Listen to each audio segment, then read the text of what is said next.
Hi leaders, ಎಲ್ರಿಗೂ ನಮಸ್ತೆ. ಇವತ್ತಿನ ಒಂದು ಇಂಪಾರ್ಟೆಂಟ್ ಯೂಟ್ಯೂಬ್ ವಿಡಿಯೋಗೆ ನಿಮ್ಮೆಲ್ಲರೂ ಕೂಡ ವೆಲ್ಕಮ್ ಮಾಡ್ಕೊಳ್ತಾ, ಇವತ್ತಿನ ಸಬ್ಜೆಕ್ಟ್ ಯಾಕೆ ನಾವು ಡೈರೆಕ್ಟ್ ಸೆಲ್ಲಿಂಗ್ನಲ್ಲಿ ಕೆಲಸ ಮಾಡಬೇಕು, ಎಲ್ಲಿವರೆಗೂ ನಾವು ಯಾಕೆ ಡೈರೆಕ್ಟ್ ಸೆಲ್ಲಿಂಗಲ್ಲಿ ಕೆಲಸ ಮಾಡಬೇಕು ಅನ್ನೋ ಒಂದು ವಿಚಾರದಲ್ಲಿ ಕ್ಲಾರಿಟಿ ತೊಗೊಳ್ಳಲ್ವೋ ಅಲ್ಲಿವರೆಗೂ ಈ ಒಂದು ಬಿಸ್ನೆಸ್ನ ನಾವು ಸೀರಿಯಸ್ ಆಗಿ ತೊಗೊಂಡು ಕೆಲಸ ಮಾಡಲಿಕ್ಕಾಗಲ್ಲ.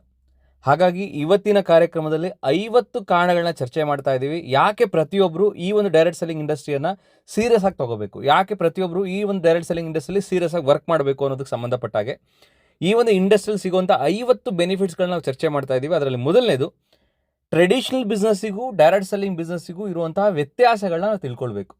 ಯಾವಾಗ ಈ ಒಂದು ವ್ಯತ್ಯಾಸ ನಮಗೆ ಗೊತ್ತಾಗುತ್ತೋ ಆವಾಗ ಟ್ರೆಡಿಷನಲ್ ಬಿಸ್ನೆಸ್ಗಿಂತ ಬೆಸ್ಟ್ ಬಿಸ್ನೆಸ್ ಯಾವ್ದಾದ್ರು ಇದ್ದರೆ ಪ್ರಪಂಚದಲ್ಲಿ ಅದು ಡೈರೆಕ್ಟ್ ಸೆಲ್ಲಿಂಗ್ ಬಿಸ್ನೆಸ್ ಅಂತೇಳಿ ನಿಮ್ಗೆ ಅರ್ಥ ಆಗುತ್ತೆ.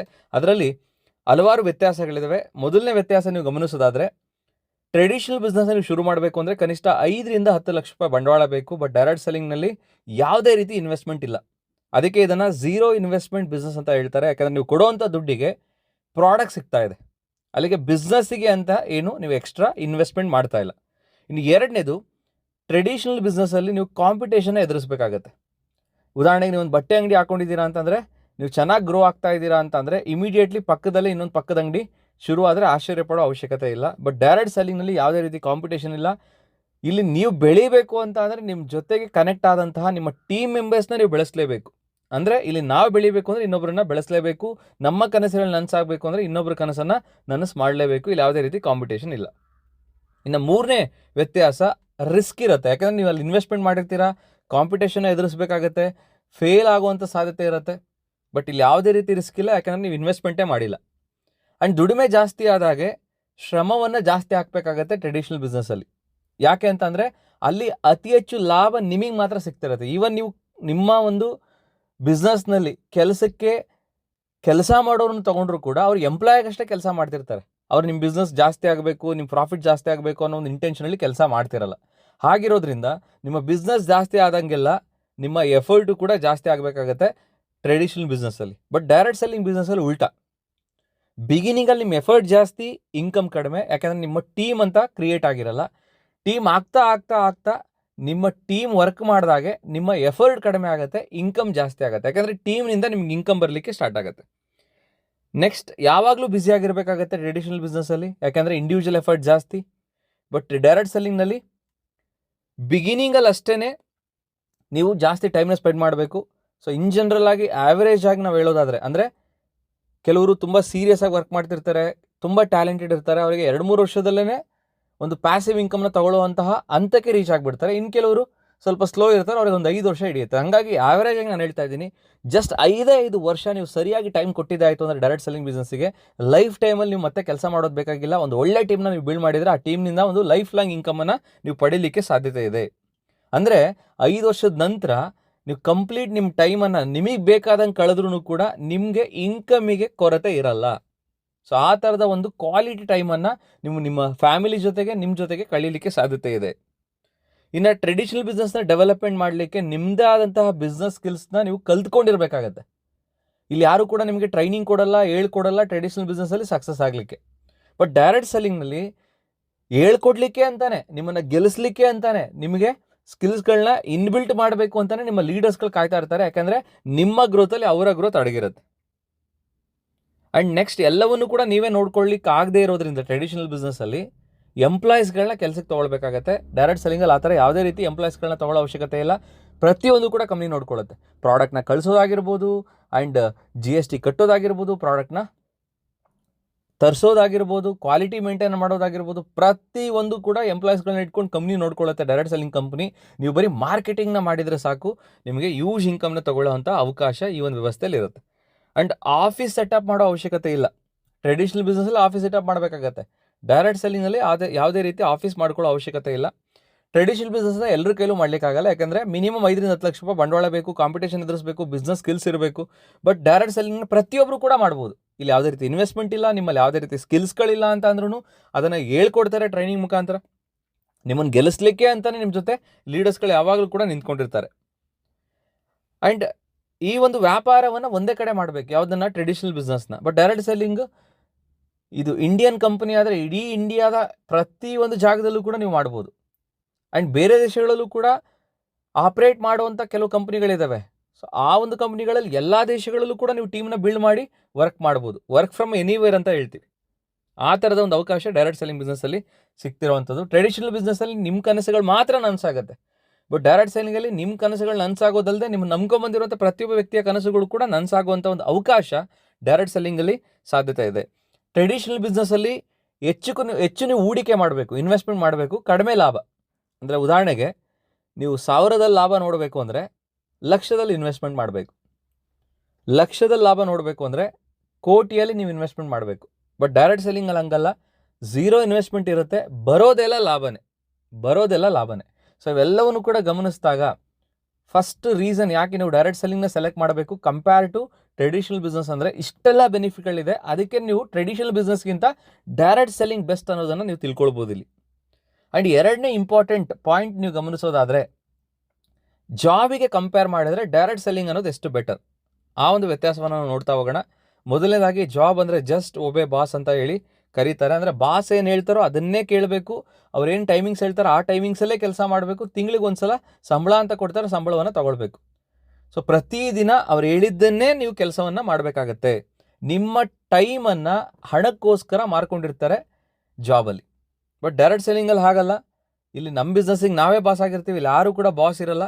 ಟಾರ್ಗೆಟ್ ಕೊಡಲಿಕ್ಕೆ, ಪ್ರೆಷರ್ ಹಾಕಲಿಕ್ಕೆ, ಇದೇ ಕೆಲಸ ಮಾಡಲಿ ಅಂತ ಹೇಳಲಿಕ್ಕೆ. ಸೊ ಅದು ಒಂದು ಇಂಪಾರ್ಟೆಂಟ್ ಅಡ್ವಾಂಟೇಜ್ ಜಾಬಿಗೂ ಡೈರೆಕ್ಟ್ ಸೆಲ್ಲಿಂಗು. ಇನ್ನು ಎರಡನೇದು, ಜಾಬಲ್ಲಿ ಟೈಮ್ ಫ್ರೀಡಮ್ ಇರಲ್ಲ, ಎಲ್ಲದಕ್ಕೂ ಕೂಡ ಬಾಸ್ನ ಕೇಳಬೇಕಾಗತ್ತೆ. ಬಟ್ ಇಲ್ಲಿ ಪ್ರತಿಯೊಂದು ದಿನವೂ ಕೂಡ ನಿಮಗೆ ಸಮಯ ಸ್ವತಂತ್ರ ಇರುತ್ತೆ. ಈ ದಿನ ಏನು ಮಾಡಬೇಕು ಅನ್ನೋ ಒಂದು ಲೆಕ್ಕಾಚಾರ ನೀವೇ ಮಾಡಿ ಆ ದಿನದಲ್ಲಿ ಏನು ಮಾಡಬೇಕು ಅನ್ನೋ ಡಿಸೈಡ್ ಮಾಡಿ ಕೆಲಸ ಮಾಡುವಂಥ ಅವಕಾಶ ಡೈರೆಕ್ಟ್ ಸೆಲ್ಲಿಂಗಲ್ಲಿ ಇರುತ್ತೆ.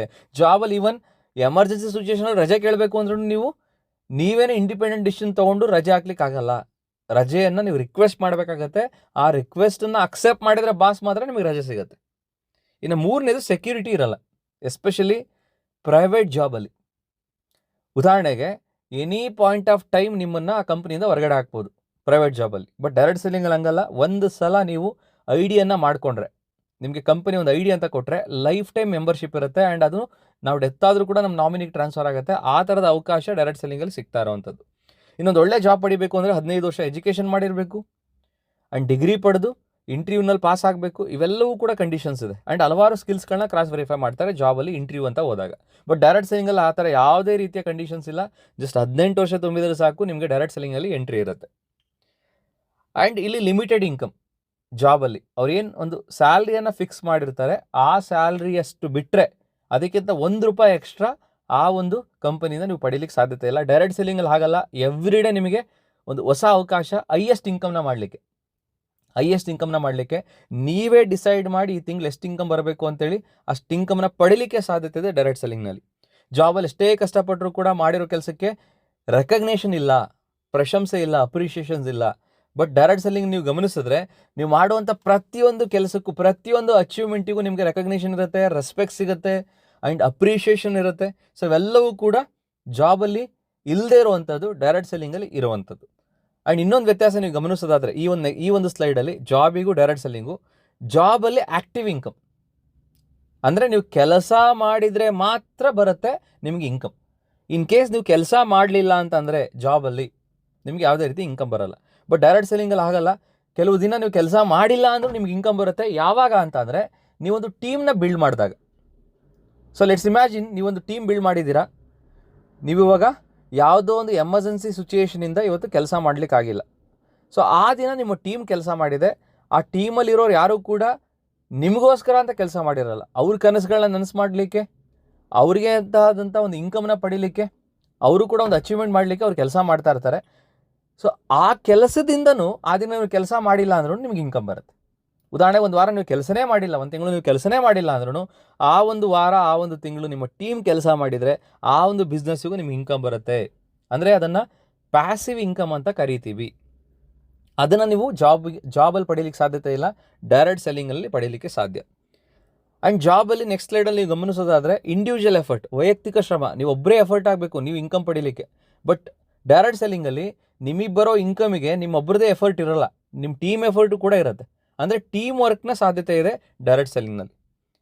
ಸೊ ಇದು ಎರಡನೇ ಕಾರಣ, ಡೈರೆಕ್ಟ್ ಸೆಲ್ಲಿಂಗ್ ಯಾಕೆ ಬೆಟರ್, ಡೈರೆಕ್ಟ್ ಸೆಲ್ಲಿಂಗ್ನಲ್ಲಿ ಯಾಕೆ ಕೆಲಸ ಮಾಡಬೇಕು ಎಲ್ಲರೂ ಕೂಡ ಅಂತೇಳಿ. ಇನ್ನು ಮೂರನೇದು, ಇದು 0 ಇನ್ವೆಸ್ಟ್ಮೆಂಟ್ ಬಿಸ್ನೆಸ್. ಯಾವುದೇ ರೀತಿ ನಿಮ್ಮಲ್ಲಿ ಇನ್ವೆಸ್ಟ್ಮೆಂಟ್ನ ಕಂಪನಿ ತಗೊಳ್ಳಲ್ಲ.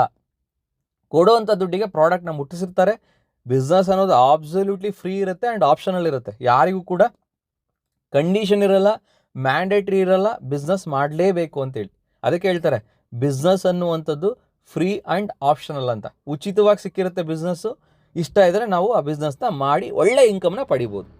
ಇನ್ನು 4ನೇ ಕಾರಣ ಯಾಕೆ ಒಂದು ಬಿಸ್ನೆಸ್ನ ಮಾಡಬೇಕು ಅಂತಂದರೆ ಲಕ್ಸುರಿ ಲೈಫ್ ಸ್ಟೈಲಿಗೆ. ನೀವು ಆ ಸ್ಲೈಡ್ನ ಗಮನಿಸಿದ್ರೆ ನಿಮಗೆ ಕ್ಲಿಯರಾಗಿ ಅರ್ಥ ಆಗುತ್ತೆ ಯಾವ ಥರದ ಲೈಫ್ ಸ್ಟೈಲ್ ನಮಗೆ ಸಿಗ್ಲಿಕ್ಕೆ ಸಾಧ್ಯತೆ ಇದೆ ಅಂತೇಳಿ. ನಾವು ಬಯಸಿದಂಥ ಜೀವನ ಶೈಲಿ, ಉದಾಹರಣೆಗೆ ದೇಶ ವಿದೇಶಗಳನ್ನ ಸುತ್ತಲಿಕ್ಕೆ ಸಾಧ್ಯತೆ ಇದೆ. ಅದು ಡೊಮೆಸ್ಟಿಕ್ ಟ್ರಿಪ್ ಆಗಿರ್ಬೋದು, ಫಾರಿನ್ ಟ್ರಿಪ್ ಆಗಿರ್ಬೋದು. ನಾವು ಬಯಸಿದಂತಹ ವೆರೈಟಿ ಕಾರ್ಸ್ಗಳನ್ನ ಪರ್ಚೇಸ್ ಮಾಡ್ಲಿಕ್ಕೆ ಸಾಧ್ಯತೆ ಇದೆ. ನಮ್ಮ ಕನಸಿನ ಮನೆಯನ್ನು ಖರೀದಿ ಮಾಡ್ಲಿಕ್ಕೆ ಸಾಧ್ಯತೆ ಇದೆ. ನಮಗೆ ಬೇಕಾದಷ್ಟು ಚಿನ್ನವನ್ನು ಖರೀದಿ ಮಾಡ್ಕೊಳ್ಬೋದು ಬರುವಂಥ ಹಣದಲ್ಲಿ. ಸೊ ಅದ್ಭುತವಾದಂಥ ಜೀವನ, ಅದ್ಭುತವಾದ ಜೀವನವನ್ನು ಪಡೀಲಿಕ್ಕೆ ಸಾಧ್ಯತೆ ಇದೆ. ಅದಕ್ಕೆ ಹೇಳ್ತಾರೆ ಲಕ್ಸುರಿ ಲೈಫ್ ಸ್ಟೈಲ್ ಅಂತೇಳಿ. ಅಂಥ ಒಂದು ಲೈಫ್ ಸ್ಟೈಲ್ನ ಈ ಒಂದು ಡೈರೆಕ್ಟ್ ಸೆಲ್ಲಿಂಗ್ ಬಿಸ್ನೆಸ್ಸಿಂದ ಎಲ್ಲರೂ ಕೂಡ ಪಡೀಲಿಕ್ಕೆ ಸಾಧ್ಯತೆ ಇದೆ. ಬಟ್ ಹಠ ಛಲ ಅನ್ನೋದನ್ನು ಇನ್ವೆಸ್ಟ್ ಮಾಡಬೇಕು ನಾವು. ಅವಾಗ ಮಾತ್ರ ಈ ಒಂದು ಲಕ್ಸುರಿ ಲೈಫ್ ಸ್ಟೈಲ್ ಪ್ರತಿಯೊಬ್ಬರಿಗೂ ಸಿಗಲಿಕ್ಕೆ ಸಾಧ್ಯ. ಇನ್ನು 5ನೇ ರೀಸನ್ ಯಾಕೆ ಈ ಒಂದು ಡೈರೆಕ್ಟ್ ಸೆಲ್ಲಿಂಗ್ ಬಿಸ್ನೆಸ್ನ ಮಾಡಬೇಕು ಅಂತ ನಾವು ನೋಡೋದಾದರೆ ಪ್ಯಾಸಿವ್ ಇನ್ಕಮ್ನ ಪಡೀಲಿಕ್ಕೆ. ಆಲ್ರೆಡಿ ನಾವು ಚರ್ಚೆ ಮಾಡಿದಾಗೆ ಪ್ಯಾಸಿವ್ ಇನ್ಕಮ್ ಅಂದರೆ ಏನು ಅಂತೇಳಿ ಆಲ್ರೆಡಿ ಅರ್ಥ ಆಗಿದೆ. ನಾವು ಕೆಲಸ ಮಾಡಿಲ್ಲ ಅಂತ ಅಂದ್ರೂ ಕೂಡ ನಮಗೆ ಬರುವಂಥ ಇನ್ಕಮ್ನ ಪ್ಯಾಸಿವ್ ಇನ್ಕಮ್ ಅಂತ ಕರೀತಾರೆ. ಅದಕ್ಕೆ ಒಂದು ಸ್ಟೇಟ್ಮೆಂಟ್ನು ಕೂಡ ನಾನು ಮೆನ್ಷನ್ ಮಾಡಿದ್ದೀನಿ. ನೀವು ಗಮನಿಸೋದಾದರೆ, ನಾವು ಊಟ ಮಾಡ್ತಾಯಿದ್ರು, ಟ್ರಾವೆಲ್ ಮಾಡ್ತಾಯಿದ್ರು, ನಿದ್ದೆ ಮಾಡ್ತಾಯಿದ್ರು, ನಮ್ಮ ಅಕೌಂಟಿಗೆ ದುಡ್ಡು ಬರ್ತಾ ಇದೆ ಅಂತಂದರೆ ಅದನ್ನು ಪ್ಯಾಸಿವ್ ಇನ್ಕಮ್ ಅಂತ ಕರಿತೀವಿ. ಉದಾಹರಣೆಗೆ ಇದನ್ನು ನೀವು ಕೆಲಸನೇ ಮಾಡಿಲ್ಲ, ಆದರೆ ನೀವು ಒಂದು ಟೀಮ್ನ ಬಿಲ್ಡ್ ಮಾಡಿದ್ದೀರಾ ನಿಮ್ಮ ಕಂಪನಿಯಲ್ಲಿ. ಸೊ ಒಂದು ಟೈಮಲ್ಲಿ ನೀವು ಊಟ ಮಾಡ್ತಿರ್ತೀರಾ, ಆ ಟೈಮಲ್ಲಿ ಯಾರೋ ಒಬ್ರು ಬಿಸ್ನೆಸ್ ಮಾಡಿ ಅದನ್ನು ಅಪ್ಡೇಟ್ ಮಾಡಿದರೆ ಸಾಫ್ಟ್ವೇರಲ್ಲಿ, ಅದರಿಂದ ನಿಮಗೆ ಇನ್ಕಮ್ ಕೌಂಟ್ ಆಗಿರುತ್ತೆ. ನೀವು ಟ್ರಾವೆಲ್ ಮಾಡ್ತಾ ಇರ್ತೀರಾ, ಆ ಟೈಮಲ್ಲಿ ಯಾರೋ ಬಿಸ್ನೆಸ್ ಮಾಡಿ ಅದು ಸಾಫ್ಟ್ವೇರಲ್ಲಿ ಅಪ್ಡೇಟ್ ಆಗಿದ್ರೆ ಅದಕ್ಕೆ ಇನ್ಕಮ್ ಕೌಂಟ್ ಆಗಿರುತ್ತೆ. ಇವನ್ ನಿದ್ದೆ ಮಾಡ್ತಾ ಇದ್ರು ಕೂಡ ಆ ಟೈಮಲ್ಲಿ ಯಾರೋ ಬಿಸ್ನೆಸ್ ಮಾಡಿ ಸಾಫ್ಟ್ವೇರಲ್ಲಿ ಅಪ್ಡೇಟ್ ಮಾಡಿದ್ದಾರೆ ಅಂದರೆ ಆ ಇನ್ಕಮ್ ನಿಮಗೆ ಕೌಂಟ್ ಆಗಿರುತ್ತೆ. ಸೊ ಇದನ್ನೇ ಪ್ಯಾಸಿವ್ ಇನ್ಕಮ್ ಅಂತ ಕರಿತೀವಿ. ಅದಕ್ಕೆ ಇನ್ನೊಂದು ಹೆಸರು ರೆಸಿಡ್ಯೂಯಲ್ ಇನ್ಕಮ್. ನಾವು ಕೆಲಸ ಮಾಡಿಲ್ಲ ಅಂದ್ರೂ ಬರುವಂಥ ಇನ್ಕಮ್ನ ಪ್ಯಾಸಿವ್ ಇನ್ಕಮ್ ಅಂತ ಕರೀತಾರೆ. ಇಲ್ಲಿ ಯಾವುದೇ ರೀತಿ ಡಿಗ್ರಿಯ ಅವಶ್ಯಕತೆ ಇಲ್ಲ. 6ನೇ ಪಾಯಿಂಟ್ ನೀವು ನೋಡೋದಾದರೆ 18 ವರ್ಷ ತುಂಬಿದರೆ ಸಾಕು. ಇಲ್ಲಿ ಯಾವುದೇ ರೀತಿ ನಿಮ್ಮಲ್ಲಿ ಏನು ಟ್ಯಾಲೆಂಟ್ ಇದೆ ಅಂತ ನೋಡಲ್ಲ, ನಿಮ್ಗೆ ಎಷ್ಟು ಭಾಷೆಗಳು ಬರುತ್ತೆ ಅಂತ ನೀವು ಕ್ರಾಸ್ ವೆರಿಫೈ ಮಾಡಲ್ಲ, ಏನು ಸ್ಕಿಲ್ಸ್ ಇದೆ ಅಂತೇಳಿ ಕ್ರಾಸ್ ವೆರಿಫೈ ಮಾಡಲ್ಲ ಡೈರೆಕ್ಟ್ ಸೆಲ್ಲಿಂಗ್ ಕಂಪ್ನಿಗಳು. ಜಸ್ಟ್ 18 ವರ್ಷ ತುಂಬಿದರೆ ಸಾಕು. ಇಲ್ಲಿ ಪ್ರತಿಯೊಬ್ಬರು ಕೂಡ ಈ ಒಂದು ವ್ಯವಸ್ಥೆಯಲ್ಲಿ ಜಾಯ್ನ್ ಆಗಿ ಸಖತ್ ಇನ್ಕಮ್ನ ಮಾಡ್ಬೋದು. ಆ್ಯಂಡ್ 7ನೇ ಕಾರಣ ಫೈನಾನ್ಷಿಯಲ್ ಫ್ರೀಡಮ್ ಅಂದರೆ ಆರ್ಥಿಕ ಸ್ವಾತಂತ್ರ್ಯ. ಅದರ ಅರ್ಥ ಏನು ಅಂತ ತಿಳ್ಕೊಳ್ಬೇಕು. ತುಂಬ ಜನರಿಗೆ ನಾನು ಗಮನಿಸಿರೋ ಹಾಗೆ ಡೈರೆಕ್ಟ್ ಸೆಲ್ಲಿಂಗ್ನಲ್ಲಿ ಆರ್ಥಿಕ ಸ್ವಾತಂತ್ರ್ಯದ ಅರ್ಥ ಗೊತ್ತಿಲ್ಲ. ಸೊ ಅದನ್ನು ಅರ್ಥ ಮಾಡಿಸೋ ಪ್ರಯತ್ನ ಈ ಒಂದು ವಿಡಿಯೋದಲ್ಲಿ ನಾನು ಮಾಡ್ತಾ ಇದ್ದೀನಿ. ಸೊ ಈ ಸ್ಟೇಟ್ಮೆಂಟ್ನ ನೀವು ಓದಿದ್ರೆ ಕ್ಲೀನಾಗಿ ಅರ್ಥ ಆಗುತ್ತೆ. ನಾವು ಕೆಲಸ ಮಾಡದೆ ಅಥವಾ ಹಣಕ್ಕಾಗಿ ಬೇರೆಯವ್ರ ಮೇಲೆ ಡಿಪೆಂಡ್ ಆಗದೆ ನಾವು ಬಯಸಿದಂತಹ ಜೀವನ ಶೈಲಿಯನ್ನು ಬದುಕಲಿಕ್ಕೆ, ಈಗ ಯಾವುದೋ ಒಂದು ಜೀವನ ಶೈಲಿಯನ್ನು ನಾವು ಬಯಸ್ತಾ ಇದ್ದೀವಿ, ಅದನ್ನು ಜೀವಿಸ್ಲಿಕ್ಕೆ ಬೇಕಾಗಿರೋ ಸಾಮರ್ಥ್ಯ ನಮ್ಮಲ್ಲಿ ಆಲ್ರೆಡಿ ಬಂದ್ಬಿಟ್ಟಿದೆ ಅಂತ ಅಂದರೆ ಅದನ್ನು ಆರ್ಥಿಕ ಸ್ವಾತಂತ್ರ್ಯ ಪಡೆದಿರೋ ಸ್ಟೇಜ್ ಅಂತ ಹೇಳ್ತೀವಿ. ಅಂದರೆ ನಾವು ಫೈನಾನ್ಷಿಯಲಿ ಫ್ರೀ ಆಗಿದ್ದೀವಿ, ಫೈನಾನ್ಷಿಯಲ್ ಫ್ರೀಡಮ್ನ ಪಡ್ಕೊಂಡಿದ್ದೀವಿ ಅಂತ. ಅಂದರೆ ಒಂದು ಕಡೆ ಕೆಲಸನೂ ಮಾಡ್ತಾ ಇಲ್ಲ ಪ್ರತಿದಿನ ಹಣಕ್ಕೋಸ್ಕರ, ಆ್ಯಂಡ್ ಇನ್ನೊಬ್ಬರ ಮೇಲೆ ಡಿಪೆಂಡು ಕೂಡ ಆಗಿಲ್ಲ, ಆದರೂ ನಾವು ಬಯಸಿದಂಥ ಜೀವನ ಶೈಲಿಯನ್ನು ಎಂಜಾಯ್ ಮಾಡ್ತಾ ಇದ್ದೀವಿ ಅಂತಂದರೆ ನಾವು ಆರ್ಥಿಕ ಸ್ವಾತಂತ್ರ್ಯವನ್ನು ಪಡೆದಿದ್ದೀವಿ ಅಂತೇಳಿ. ಸೊ ಅದು ಈ ಡೈರೆಕ್ಟ್ ಸೆಲ್ಲಿಂಗ್ ಬಿಸ್ನೆಸ್ಸಿಂದ ಪಡೀಲಿಕ್ಕೆ ಸಾಧ್ಯತೆ ಇದೆ. ಅದೇ ಪಾಯಿಂಟನ್ನು ನೀವಿಲ್ಲಿ ಗಮನಿಸಬೇಕಿರುವಂಥದ್ದು. ಇನ್ನು 8ನೇ ಕಾರಣ ನೋಡೋದಾದರೆ ಇಲ್ಲಿ ಸಪೋರ್ಟಿಂಗ್ ಎನ್ವೈರನ್ಮೆಂಟ್ ಇದೆ. ಅಂದರೆ ವಿನ್ ವಿನ್ ಸಿಚುಯೇಷನ್ ಅಂತ ಹೇಳ್ತೀವಿ. ಸೊ ಇಮ್ಯಾಜಿನ್ ಮಾಡಿ, ನೆನ್ನೆ ಜಾಯಿನ್ ಆದಂಥ ಡಿಸ್ಟ್ರಿಬ್ಯೂಟರ್ ಏನಿರ್ತಾರೆ ಅವರು ಗೆದ್ದರೆ ಮಾತ್ರ, ಅವರನ್ನು ವಿನ್ ಮಾಡಿಸಿದ್ರೆ ಮಾತ್ರ ಬಿಸ್ನೆಸ್ಸಲ್ಲಿ, ಅಥವಾ ಅವ್ರಿಗೆ ಒಳ್ಳೆ ಇನ್ಕಮ್ನ ಕೊಡಿಸಿದ್ರೆ ಮಾತ್ರ ಅವ್ರ ಮೇಲ್ಗಡೆ ಇರುವಂತಹ ಲೀಡರ್ಸ್ಗಳಿಗೆ ಇನ್ಕಮ್ ಬರ್ಲಿಕ್ಕೆ ಸಾಧ್ಯ. ಸೊ ಮೇಲಿರುವಂಥ ಲೀಡರ್ಸ್ಗಳು ಗೆದ್ದಾಗ ಮಾತ್ರ, ಅಥವಾ ಅವ್ರಿಗೆ ಒಳ್ಳೆ ಇನ್ಕಮ್ ಬಂದಾಗ ಮಾತ್ರ ಕಂಪನಿಗೆ ಒಳ್ಳೆ ಬಿಸ್ನೆಸ್ ಬರ್ಲಿಕ್ಕೆ ಸಾಧ್ಯ. ಅವಾಗ ಮಾತ್ರ ಕಂಪ್ನಿ ಗೆಲ್ಲಕ್ಕೆ ಸಾಧ್ಯ. ಸೊ ಇಲ್ಲಿ ಕಂಪನಿಯ ಗೆಲುವು ಕಂಪನಿಯಲ್ಲಿರುವಂತಹ ಒಳ್ಳೊಳ್ಳೆ ಲೀಡರ್ಸ್ಗಳ ಗೆಲುವಲ್ಲಿ ಅಡಗಿದೆ. ಆ್ಯಂಡ್ ಕಂಪನಿಲಿರೋ ಲೀಡರ್ಸ್ಗಳ ಗೆಲುವು ರೀಸೆಂಟಾಗಿ ಜಾಯ್ನ್ ಆದಂತಹ ಡಿಸ್ಟ್ರಿಬ್ಯೂಟರ್ಸ್ ಅವರ ಸಕ್ಸಸ್ಸಲ್ಲಿ ಅಡಗಿದೆ. ಸೊ ಅಂದರೆ ಪ್ರತಿಯೊಬ್ಬರ ಸಕ್ಸಸ್ ಪ್ರತಿಯೊಬ್ಬರ ಮೇಲೆ ಡಿಪೆಂಡ್ ಇದೆ. ಸೊ ಹಾಗಾಗಿ ಪ್ರತಿಯೊಬ್ಬರು ಗೆಲ್ಲೇಬೇಕು. ಹಾಗೆ ಪ್ರತಿಯೊಬ್ಬರನ್ನು ಗೆಲ್ಲಿಸ್ಲಿಕ್ಕೆ ಬೇಕಾಗಿರುವಂಥ ಒಂದು ಸಪೋರ್ಟಿಂಗ್ ಎನ್ವೈರನ್ಮೆಂಟ್ ಈ ಡೈರೆಕ್ಟ್ ಸೆಲ್ಲಿಂಗಲ್ಲಿ ಬಿಸ್ನೆಸ್ಸಲ್ಲಿ ಇರುತ್ತೆ. ಅಂದರೆ ನೆನ್ನೆ ಜಾಯ್ನ್ ಆದಂಥ ಡಿಸ್ಟ್ರಿಬ್ಯೂಟರ್ಗೂ ಕೂಡ ಒಳ್ಳೆ ಸಪೋರ್ಟ್ ಇರುತ್ತೆ. ಅವ್ರನ್ನ ಗೆಲ್ಲಿಸಲೇಬೇಕು, ಅವ್ರನ್ನ ಬೆಳೆಸಲೇಬೇಕು, ಅವ್ರ ಕನಸನ್ನು ನನಸು ಮಾಡಲೇಬೇಕು ಅಂತೇಳಿ ಈವನ್ ಲೀಡರ್ಸು ಫೋಕಸ್ ಮಾಡ್ತಿರ್ತಾರೆ, ಕಂಪನಿನೂ ಕೂಡ ಫೋಕಸ್ ಮಾಡ್ತಿರುತ್ತೆ. ಆ ಥರದ ಸಪೋರ್ಟಿಂಗ್ ಎನ್ವೈರನ್ಮೆಂಟ್ ಡೈರೆಕ್ಟ್ ಸೆಲ್ಲಿಂಗಲ್ಲಿ ಇರುತ್ತೆ. ಆ್ಯಂಡ್ 9ನೇ ರೀಸನ್ ಯಾಕೆ ನೀವು ಡೈರೆಕ್ಟ್ ಸೆಲ್ಲಿಂಗ್ನಲ್ಲಿ ಕೆಲಸ ಮಾಡಬೇಕು ಅನ್ನೋದಕ್ಕೆ, ಒಂದು ಪಾಸಿಟಿವ್ ಆ್ಯಟಿಟ್ಯೂಡ್ ಫ್ರೆಂಡ್ಸ್ಗಳು ಸಿಗ್ತಾರೆ. ಪಾಸಿಟಿವ್ ಆ್ಯಟಿಟ್ಯೂಡ್ ಫ್ರೆಂಡ್ಸ್ ಅಂದರೆ ಎಲ್ಲರಿಗೂ ಒಳ್ಳೇದಾಗಲಿ, ಎಲ್ಲರೂ ಬೆಳೀಲಿ, ಎಲ್ಲರೂ ಗ್ರೋ ಆಗಲಿ ಅನ್ನೋ ಒಂದು ಮನಸ್ಥಿತಿಯ ಜನರು ಅತಿ ಹೆಚ್ಚು ಸಿಗುವಂಥ ಒಂದು ಕಮ್ಯುನಿಟಿ ಎಲ್ಲಿ ನೋಡ್ಲಿಕ್ಕೆ ಸಾಧ್ಯತೆ ಇದೆ ಅಂದರೆ ಡೈರೆಕ್ಟ್ ಸೆಲ್ಲಿಂಗ್ ಬಿಸ್ನೆಸ್ಸಲ್ಲಿ ನೋಡ್ಲಿಕ್ಕೆ ಸಾಧ್ಯತೆ ಇದೆ. ಇನ್ ಕೇಸ್ ಆ ಮನಸ್ಥಿತಿ ಇಲ್ಲ ನನಗೆ ಅಂತ ಅಂದರೆ ಡೈರೆಕ್ಟ್ ಸೆಲ್ಲಿಂಗ್ ಬಿಸ್ನೆಸ್ಸಲ್ಲಿ ನಾವು ಉಳಿಯೋದು ತುಂಬ ಕಷ್ಟ. ಯಾರು ಸ್ವಾರ್ಥ ಬುದ್ಧಿ ಇಟ್ಕೊಂಡು ಕೆಲಸ ಮಾಡ್ತಿರ್ತಾರೆ ಅವರಿಗೆ ಜಾಸ್ತಿ ಉಳಿಗಾಲ ಇಲ್ಲ ಡೈರೆಕ್ಟ್ ಸೆಲ್ಲಿಂಗ್ ಬಿಸ್ನೆಸ್ಸಲ್ಲಿ. ಅವ್ರು ಬೇಗ ಫಿಲ್ಟರ್ ಆಗ್ತಾರೆ, ಅವ್ರು ಬೇಗ ಈ ಬಿಸ್ನೆಸ್ಸಿಂದ ಹೊರಗಡೆ ಹೋಗ್ತಾರೆ. ಬೇರೆ ಯಾರು ಕೂಡ ಅವ್ರನ್ನ ಹೊರಗಡೆ ಹಾಕಲ್ಲ. ಅವರ ಸ್ವಾರ್ಥ ಬುದ್ಧಿಯೇ ಈ ಒಂದು ಬಿಸ್ನೆಸ್ಸಲ್ಲಿ ಡೆವಲಪ್ಮೆಂಟ್ ಆಗದೇ ಇರೋ ಹಂಗೆ ಮಾಡಿ ಅವ್ರಿಗೆ ಬಿಸ್ನೆಸ್ನ ಬಿಟ್ಟು ಹೋಗಂಗೆ ಮಾಡುತ್ತೆ. ಸುಮಾರು ಉದಾಹರಣೆಗಳಿದ್ದಾವೆ, ಸಾವಿರಾರು ಉದಾಹರಣೆಗಳನ್ನ ಕೊಡ್ಬೋದು. ಸ್ವಾರ್ಥ ಬುದ್ಧಿಯಿಂದ ಕೆಲಸ ಮಾಡಿರೋರು ಯಾರೆಲ್ಲ ಡೈರೆಕ್ಟ್ ಸೆಲ್ಲಿಂಗ್ನಲ್ಲಿ ಇಲ್ಲ ಅಂತೇಳಿ. ಅಂದರೆ ಅವರು ಬೇರೆಯವರನ್ನು ಬಳಸ್ಕೊಂಡು ಬೆಳೀಲಿಕ್ಕೆ ಪ್ರಯತ್ನ ಮಾಡ್ತಿರ್ತಾರೆ. ಯಾರು ಬೇರೆಯವರನ್ನು ಬಳಸ್ಕೊಂಡು ಬೆಳೀಲಿಕ್ಕೆ ಪ್ರಯತ್ನ ಮಾಡ್ತಾರೆ ಅವರು ಗೆಲ್ಲೋದು ತುಂಬ ಅಂದರೆ ತುಂಬಾ ಕಡಿಮೆ ಪರ್ಸೆಂಟೇಜ್ ನೀವು ಗಮನಿಸೋದಾದರೆ. ಯಾರು ಇನ್ನೊಬ್ಬರನ್ನ ಬೆಳೀತಾರೆ ಅವರೇನೆ ಈ ಒಂದು ಇಂಡಸ್ಟ್ರಿಲಿ ಬೆಳೆದಿರುವಂಥದ್ದು. ಸೊ ಇನ್ನು 10ನೇ ರೀಸನ್ ನೋಡೋದಾದರೆ ಎಕ್ಸ್ಟ್ರೀಮ್ ರೆಸ್ಪೆಕ್ಟ್. ಪ್ರತಿಯೊಬ್ಬರು ಕೂಡ ನಿಮ್ಗೆ ರೆಸ್ಪೆಕ್ಟ್ ಕೊಡ್ತಾರೆ, ಪ್ರತಿಯೊಬ್ಬರು ಕೂಡ ನಿಮಗೆ ಗೌರವವನ್ನು ಸೂಚಿಸ್ತಾರೆ. ನೀವು ಅಚೀವರ್ಸ್ ಆಗ್ತಾ ದೊಡ್ಡ ದೊಡ್ಡ ಕಾರ್ಯಕ್ರಮಗಳಲ್ಲಿ ಯಾವ ಥರದ ರೆಸ್ಪೆಕ್ಟ್ ಅಂತ ಅಂದರೆ ಜನ ನಿಮ್ಗೆ ಕಾಲಿಗೆ ಬಿದ್ದು ನಿಮ್ಮದು ಆಶೀರ್ವಾದ ಪಡೀಲಿಕ್ಕೆ ಶುರು ಮಾಡ್ತಾರೆ ಸ್ನೇಹಿತರೆ.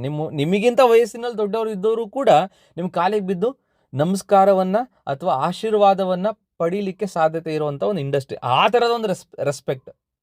ನಾಳೆ ನಿಮ್ಮದು ದೊಡ್ಡ ದೊಡ್ಡ ಬ್ಯಾನರ್ಸ್ಗಳಾಕಿ ದೇವ್ರ ಥರ ಪೂಜೆ ಮಾಡ್ತಾರೆ ಸ್ನೇಹಿತರೆ. ಆ ಥರದ ಎಕ್ಸ್ಟ್ರೀಮ್ ರೆಸ್ಪೆಕ್ಟ್ ಈ ಇಂಡಸ್ಟ್ರಿಲಿ ಸಿಗ್ಲಿಕ್ಕೆ ಸಾಧ್ಯ. ಇನ್ನು 11ನೇ ರೀಸನ್ ನೀವು ನೋಡೋದಾದರೆ ರೆಕಗ್ನೇಷನ್. ಇದ್ರ ಬಗ್ಗೆ ನಾನು ಹೇಳೋದು ಬೇಕಾಗಿಲ್ಲ. ನಿಮ್ಮ ಕಂಪ್ನಿಯಲ್ಲಿ ದೊಡ್ಡ ದೊಡ್ಡ ಕಾರ್ಯಕ್ರಮಗಳನ್ನ ನೀವು ನೋಡಿರ್ತೀರ. ಯಾವ ಥರ ಕಂಪನಿ ಇಲ್ಲಿ ಸಾಧಕರಿಗೆ ಸನ್ಮಾನ ಮಾಡ್ತಾರೆ ಅಂತೇಳಿ. ದೊಡ್ಡ ದೊಡ್ಡ ಕಾರ್ಯಕ್ರಮಗಳಲ್ಲಿ, ದೊಡ್ಡ ದೊಡ್ಡ ವೇದಿಕೆಗಳಲ್ಲಿ ಸಾವಿರಾರು ಜನ ಸೇರಿಸಿ ರೆಕಗ್ನೇಷನ್ನ ಮಾಡ್ತಾರೆ, ಸನ್ಮಾನವನ್ನು ಮಾಡ್ತಾರೆ. ಆ ಥರದ ಒಂದು ವೇದಿಕೆ ಡೈರೆಕ್ಟ್ ಸೆಲ್ಲಿಂಗ್ ಇಂಡಸ್ಟ್ರಿ. ಇನ್ನು 12ನೇದು ನೀವು ಫೇಮಸ್ ಆಗ್ತೀರಾ, ಸೆಲೆಬ್ರಿಟಿ ಆಗ್ತೀರಾ. ಹೇಗೆ ಝೀರೋದಿಂದ ಶುರು ಮಾಡಿ ಎಲ್ಲ ರಾಜ್ಯಗಳಲ್ಲಿ, ಎಲ್ಲ ತಾಲೂಕುಗಳಲ್ಲಿ, ಎಲ್ಲ ಜಿಲ್ಲೆಗಳಲ್ಲಿ, ಎಲ್ಲ ಹಳ್ಳಿಗಳಲ್ಲಿ ನೀವು ಟೀಮ್ ಬಿಲ್ಡ್ ಮಾಡ್ತಾ ನಿಮ್ಮ ನೇಮ್ ಹೆಂಗೆ ಬ್ರ್ಯಾಂಡಿಂಗ್ ಆಗುತ್ತೆ ಅಂತ ಅಂದರೆ ನನ್ನ ಲೀಡರ್ ಇವರೇ ಇಷ್ಟು ಇನ್ಕಮ್ ಮಾಡಿದ್ದಾರೆ, ಇವ್ರು ಈ ಥರ ಅಚೀವ್ಮೆಂಟ್ ಮಾಡಿದ್ದಾರೆ, ಇವ್ರು ಈ ಕಾರ್ ತೊಗೊಂಡಿದ್ದಾರೆ, ಈ ಥರ ಸೈಟ್ ಮಾಡಿದ್ದಾರೆ, ಈ ಥರ ಆಸ್ತಿ ಮಾಡಿದ್ದಾರೆ ಕಂಪ್ನಿಯಿಂದ ಅಂತೇಳಿ ನಿಮ್ಮ ಹೆಸರನ್ನ ಹೇಳ್ಕೊಂಡು ನಿಮ್ಮ ಟೀಮ್ ಮೆಂಬರ್ಸು ಎಲ್ಲ ಕಡೆ ಪ್ರಮೋಟ್ ಮಾಡ್ತಿರ್ತಾರೆ. ಸೊ ಅವಾಗ ಬೈ ಡಿಫಾಲ್ಟ್ ನೀವು ಬ್ರ್ಯಾಂಡಿಂಗ್ ಆಗ್ತಾ ಹೋಗ್ತೀರಾ, ನೀವು ಫೇಮಸ್ ಆಗ್ತಾ ಹೋಗ್ತೀರಾ. ಜನ ನಿಮ್ಮನ್ನು ನೋಡಿದಾಗ ಒಂದು ಫೋಟೋ ತೊಗೊಳ್ಳಿಕ್ಕೆ ಬರ್ತಾರೆ. ಓನ್ಲಿ ಸೆಲೆಬ್ರಿಟಿಗಳ ಹತ್ರ ಜನ ಬಂದು ಸೆಲ್ಫಿ ತೊಗೊಳ್ಳುವಂಥದ್ದು. ಆ ಥರದ ಒಂದು ಸೆಲೆಬ್ರಿಟಿ ನೀವಾಗ ಹೋಗ್ತೀರಾ. ಅಷ್ಟು ಫೇಮಸ್ ಆಗ್ಲಿಕ್ಕೆ ಸಾಧ್ಯತೆ ಇದೆ ಈ ಒಂದು ಬಿಸ್ನೆಸ್ ಮುಖಾಂತರ. ಆ್ಯಂಡ್ ವೆರಿ ಇಂಪಾರ್ಟೆಂಟ್, ದೇಶ ಡೆವಲಪ್ಮೆಂಟ್ ಆಗುತ್ತೆ ಈ ಒಂದು ಬಿಸ್ನೆಸ್ಸಿಂದ. ಹೆಂಗೆ ಅಂತ ನೀವು ಕೇಳೋದಾದರೆ, ಒಂದು ದೇಶ ಡೆವಲಪ್ಮೆಂಟ್ ಆಗೋದೇ ಟ್ಯಾಕ್ಸ್ ಪೇಯರ್ಸ್ ಯಾವ ದೇಶದಲ್ಲಿ ಜಾಸ್ತಿ ಇರ್ತಾರೋ ಆ ದೇಶ ಡೆವಲಪ್ಮೆಂಟ್ ಆಗುತ್ತೆ. ಸೊ ಇವತ್ತು ಟ್ಯಾಕ್ಸ್ ಪೇಯರ್ಸ್ ಅಂತ ನೋಡಿದಾಗ ಭಾರತದಲ್ಲಿ ಕಡಿಮೆ ಇದ್ದಾರೆ.